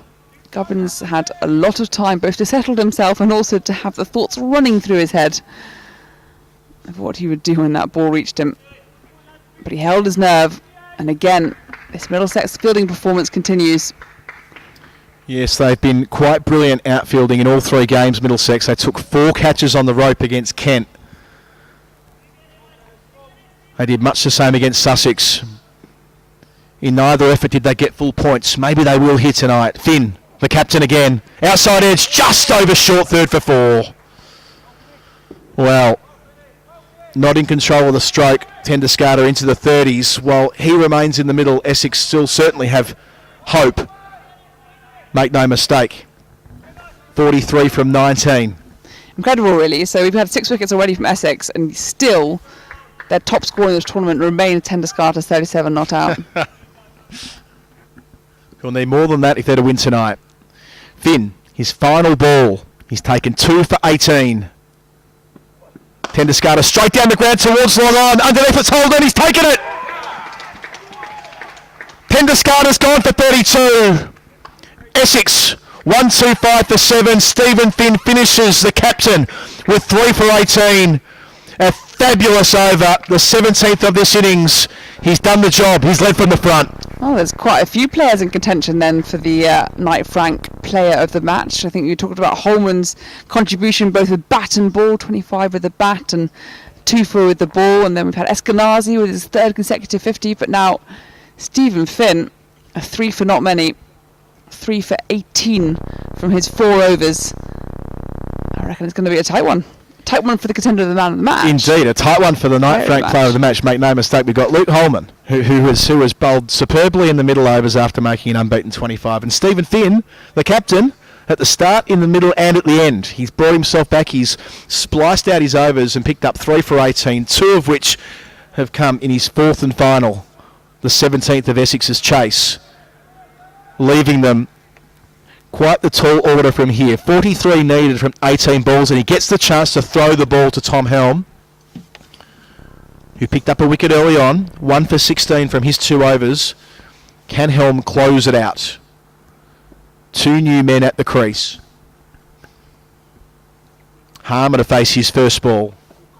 Short, cut, straight towards backward point. Well stopped from Gubbins. Keeps it to 1. We saw Gubbins holding a high chance into the dark night sky earlier in that Finn over to get rid of Walter. And then it was Max Holden. We barely reflected upon that catch down at long on. That was hammered to him beneath us here in front of the home balcony. And he took it in front of his eyes like it wasn't even a thing. Nijjar on strike. Facing his first ball now at 1-2-6 for 7. Tries to get resourceful on ramp, but doesn't make contact, and it's a dot ball. Audacious move, first ball up. Pace off too from Helm. That didn't go so well for him on Saturday. The pace off delivery tended to be the one that just floated down the leg side, but that was right over the bails where you need to be. So fine leg, Cummins drops. Long off goes inside the circle. So 4 out on the leg side. And a deep point, Gubbins, the ever-reliable, patrolling that boundary. Helm, with 42 from 16 needed. I'll take a single. Hit him's the call, but Eskenazi thinks better of it. Says, I'll let you have a single, that's fine. No risk of overthrows. 41 from 15, the new equation. Yeah, that run rate, required run rate, above the 16s. That's a big ask. Yeah, you're now looking at 3 runs per ball, pretty much. Yeah, you're now Just looking under. at something very special for Essex on a night where runs have been tough to come by for the most part. Helm from the nursery end. Miscues this Harmer down to long off. They're only getting 1. Nijjar fancied a second, but that would have been calamitous. Sent back by his skipper. 40 from 14. Yeah, it's when you start looking at going at 4 runs and over and you need a boundary and over. That's when Finn can really start tinkering with the field. So Cummins back inside the circle at short fine. 3 out in front of square on the leg side. A long off and a deep point. Helm here. Bowls. Swing and a miss. How has that missed the stumps? I've been misled by the scoreboard before, by the way. It's Nijjar's coming in at number 10. It's Snater batting now, who's on 1 from 3 balls. Not often that the Lord's scoreboard could lead you astray, but not to worry. We forgive them. No big deal. Either way, it's an Essex tail-end wicket. Either way, it's an Essex bowler who has to do plenty with the bat from here. 40 from 13. Finn drops himself back to third man on the rope. Helm bowls. Oh, and Snater tries to lift it over the wicketkeeper Simpson. Doesn't make contact. Another dot ball. Tom Helm. He really has led his attack well against Sussex and now against Essex. He's got 1 for 19. He's got 1 over the bowl. That'll be the 20th. 40 needed from 12 balls. It's a snorter of delivery to have to face as a bowler coming to the crease. It's tight, it's short, it bumps you. All you can do really is get out of it, get out of the way of it. Snater trying to get some kind of bat on it, but it's a big ask as we look at that required run rate now at 20s per over. 20 and over. Can Middlesex do it? Can they record their first victory of this tournament? Social media replies starting to change to that Knight Frank Player of the Match question. Yes, there's a lot of calls for Eskenazi Flood of early on, Eskenazis. but now that's he's on a hat trick as far as the. Oh, captain, my captain, says Campoon. My man of the match is Finn. So Finn throws the ball to Cummins to bowl the 19th. He's taken 1 for 32. Men out at deep point. Fine leg, deep square, deep mid wicket, long on. He's got 40 runs to play with, 2 overs to go. Bowls here to Harmer. First ball over the top at deep point. Wow, that's gone back 15 rows. What a strike. Harmer goes bang. That reduces the asking rate. Well, 34 needed from 11 balls. And is there still some life in this game? I'll tell you what, if Harmer can strike the ball like that between now and the conclusion of the match, there will be. That's one way to do it. That was a gorgeous shot. Absolutely hammered that. Cummins to Harmer. Full. Inside edge onto the pad. Good comeback delivery from the speedster. Yes, that low full toss, isn't it? Just so hard to get away, especially when it's straight like that. We followed him, didn't he? Harmer was making room again to try and open up the offside, and Cummins had the presence of mind to slip it on that line that was going to make it hard to get him away, with a stacked leg side field, of course.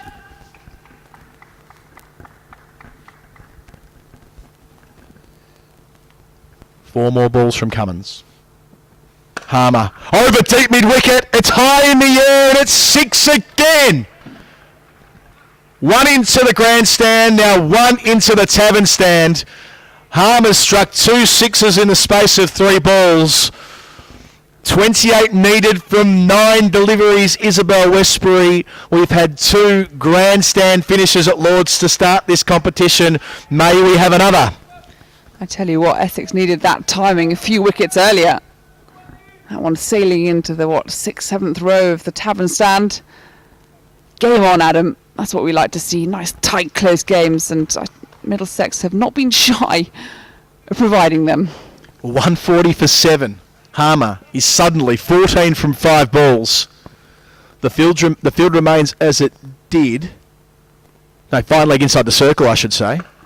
And well followed again, Cummins. Pace off the ball. That must be so hard to do as a fast bowler, to run in and run your fingers down the seam, when the instinct would be just to get faster and faster. But he executes his skills, as they say, nicely. 2 balls to go in this over. And also having been smashed into the stands of previous delivery. Yep. I mean, that's confidence. That's trust in your skills. So 12 taken from 2 balls, but 2 dots as well. 28 from 8 left for Essex if they're to pull off what would be a remarkable victory from here. Cummins to Harmer, another dot ball.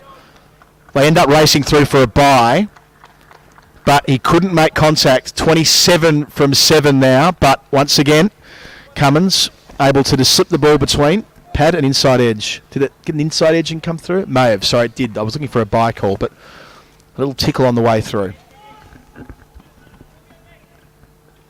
So, 13 from 5 balls. No disaster in the circumstances. Last ball of it. Snaters on strike. Smacking this out to deep mid wicket, and it's 4. Perfect placement from the number 9. Right out of the screws. 23 left from the last over. 2 sixes and a 4. Just to keep things interesting as we go to the death. Cummins finishes with 1 for 49. The only Middlesex bowler to really take any serious tap tonight. Tom Helm has to bowl the game out. On Saturday, he had 5 runs to play with, Izzy. On Tuesday, he had 4 runs to play with.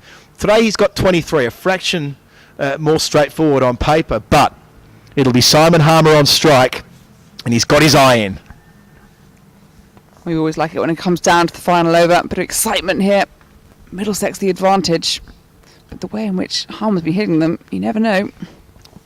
Deep square leg, deep mid wicket, long on, long off, deep point. Helm starting the final over. 23 runs to play with. Head high, no ball.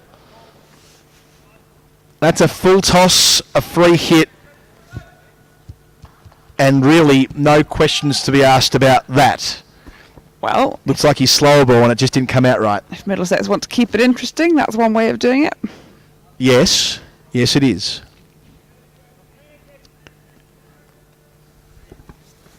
The board yet to update. No, it's going to be a free hit. The no ball's been signalled by umpire Gould. So 22 to win.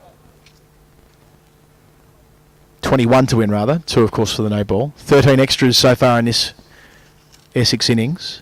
Has to re-bowl it. How does he bounce back, Helm? The free hit. Down the ground. It's going to be cut off before reaching the boundary. They'll come back for 2. They have to. Good running there from Snater.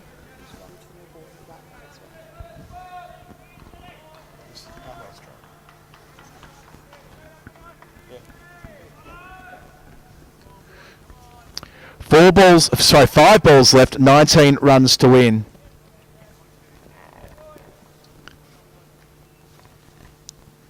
It's clear what Harmer needs to do.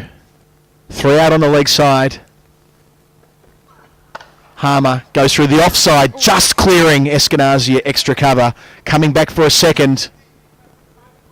That's fine for Middlesex. 17 needed, 4 balls to come. Will there be one further twist in this close finish as Essex bring up their 150? That matters little from this point we're at right now. 151, but their target is 168. 4 to come.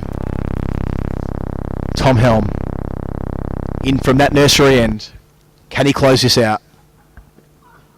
Harmer goes bang through mid-wicket. It's in the gap. It'll probably be 4. It will be 4. Where there is Harmer, there is hope for Essex. He's 23 from just 11 balls. 155 for 7.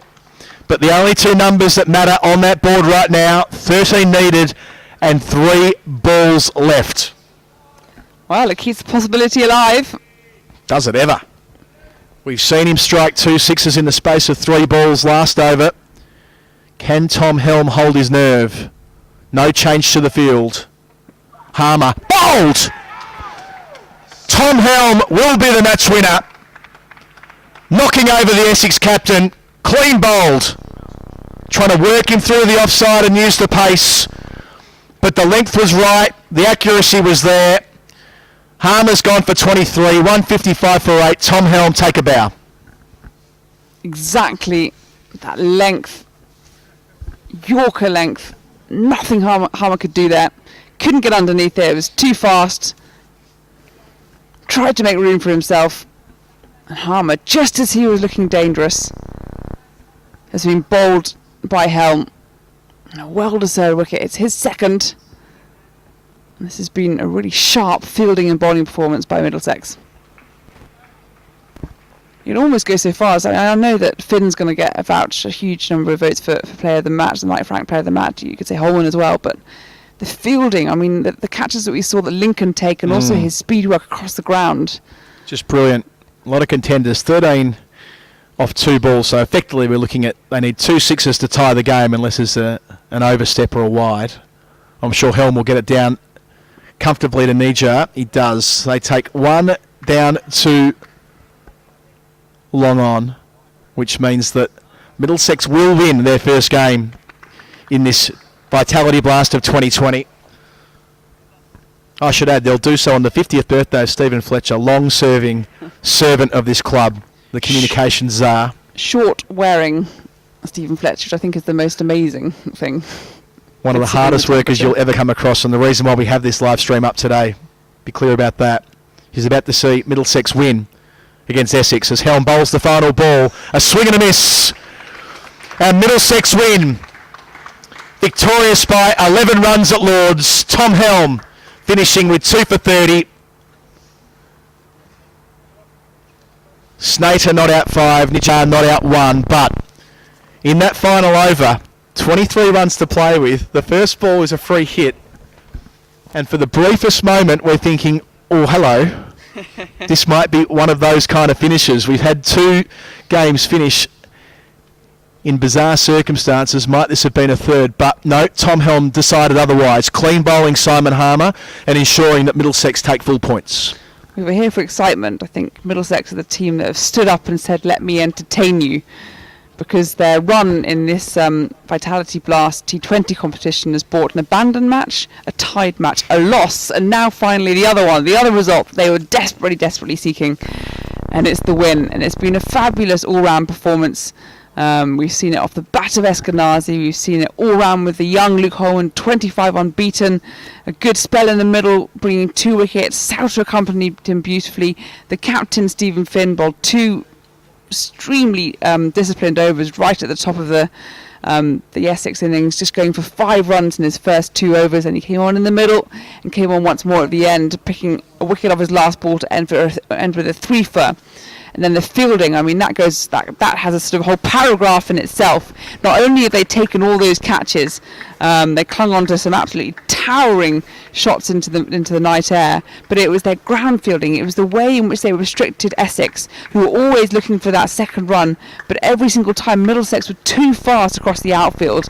And I think that's a really encouraging sign, a really encouraging showing all round from a sort of a more holistic Middlesex perspective. And if you take away the fact that we're playing in a very disrupted season, we're seeing the sort of the development now of some really promising homegrown young white ball cricketers within this Middlesex camp. And one of those homegrown cricketers is Luke Holman, who we can announce is the Knight Frank Player of the Match in just his second game for the club. The 19-year-old was unbeaten on 25 in the batting innings, ensuring that Middlesex got to 167, which at one stage looked a long way away. Picked up 2 wickets with the ball in the middle overs, 2 for 26, picking up Dan Lawrence at a crucial stage as well, I should say, taken nicely by Martin Anderson down at long off, and then Adam Wheater as well, caught by Dan Lincoln. So the fielding of Dan Lincoln, the fielding of Nick Gubbins, the fielding of Nathan Souter to create that opportunity in the 17th over. I mean, there were a number of examples that we saw through the course of the day, but in terms of the bat and ball, the Knight Frank Player of the Match is Luke Holman, just 19 years of age, as I say, a product of the local system, involved in the England under-19 setup. It's the first we've seen of him on this stage over the last few nights, Izzy, but it certainly won't be the last. I suspect he's going to be around for a very, very long time indeed. Oh, what a vote of confidence for the young man, and fully deserved. He came in at a really difficult time in the bat as well, when the runs had really dried up. The boundaries certainly had dried up, and we saw, well, the shot that I most enjoyed was the flat 6 over long off, and it really was the power that he has as sort of still a teenager. And then the confidence as well is he was quite a flat leg spin, but now and again just floated up, and you're going to get hit in these competitions, but he kept on going. He's ably partnered there by the other spinner Nathan Souter. So I think, great signs for Middlesex, wonderful win. I'm looking forward to the future. Yeah, for Souter's part, he picked up none for 27 from 4, but the economy rate of 6.75 again, so important in the middle overs. Helm finishes with 2 for 30, that wicket at the very end, picking up Simon Harmer to finish off Essex. Stephen Finn 3 for 18 off 4, a true captain's effort. Those 2 wickets in his 4th and final over really did turn the game. Miguel Cummins 1 for 49, the aforementioned Souter none for 27, and the Knight Frank Player of the Match 2 for 26 for Essex, who finished on 156 for 8. Their highest scorer was Ryan Tenduscarter on 32. They had a number of starts. Delport made 20, Lawrence made 23, Wesley made 18, and Harmer, the captain, made 23 off 12 balls at the end. But they didn't have a player to really go through with it, which meant that Middlesex were able to defend 167, which we said at the halfway mark was going to require a bowler to win them the game. In the end, they had a number of bowlers and a number of fielders. It was a true team effort. Well, we definitely said, yes, if Middlesex were going to come away with the win, they needed a bowler to pick up the player of the match. In the end, they got an all-rounder, so there you go, all the luxuries there. But that stat still stands, the fact that Essex's highest scorer throughout this tournament has been Tenduscarter with a 37 not out in the tied match against Hampshire. But yeah, to only have top scored of 32, I mean, you can't win a match like that unless it's a ridiculously low-scoring game. But I think it was more kudos to the bowling and the fielding display of Middlesex that really won it for them, and a wonderful victory. Both teams are crossing the river on Saturday for their next game in the Vitality Blast. For Middlesex, they're taking on Surrey in the second game of the doubleheader, and in the first game, Essex are playing Kent. So you'll get to see plenty of action from the Oval, from the Vitality Blast on Saturday. But for tonight, signing off from Lords, Adam Collins and Isabel Westbury, with Middlesex coming out victors over Essex by 11 runs.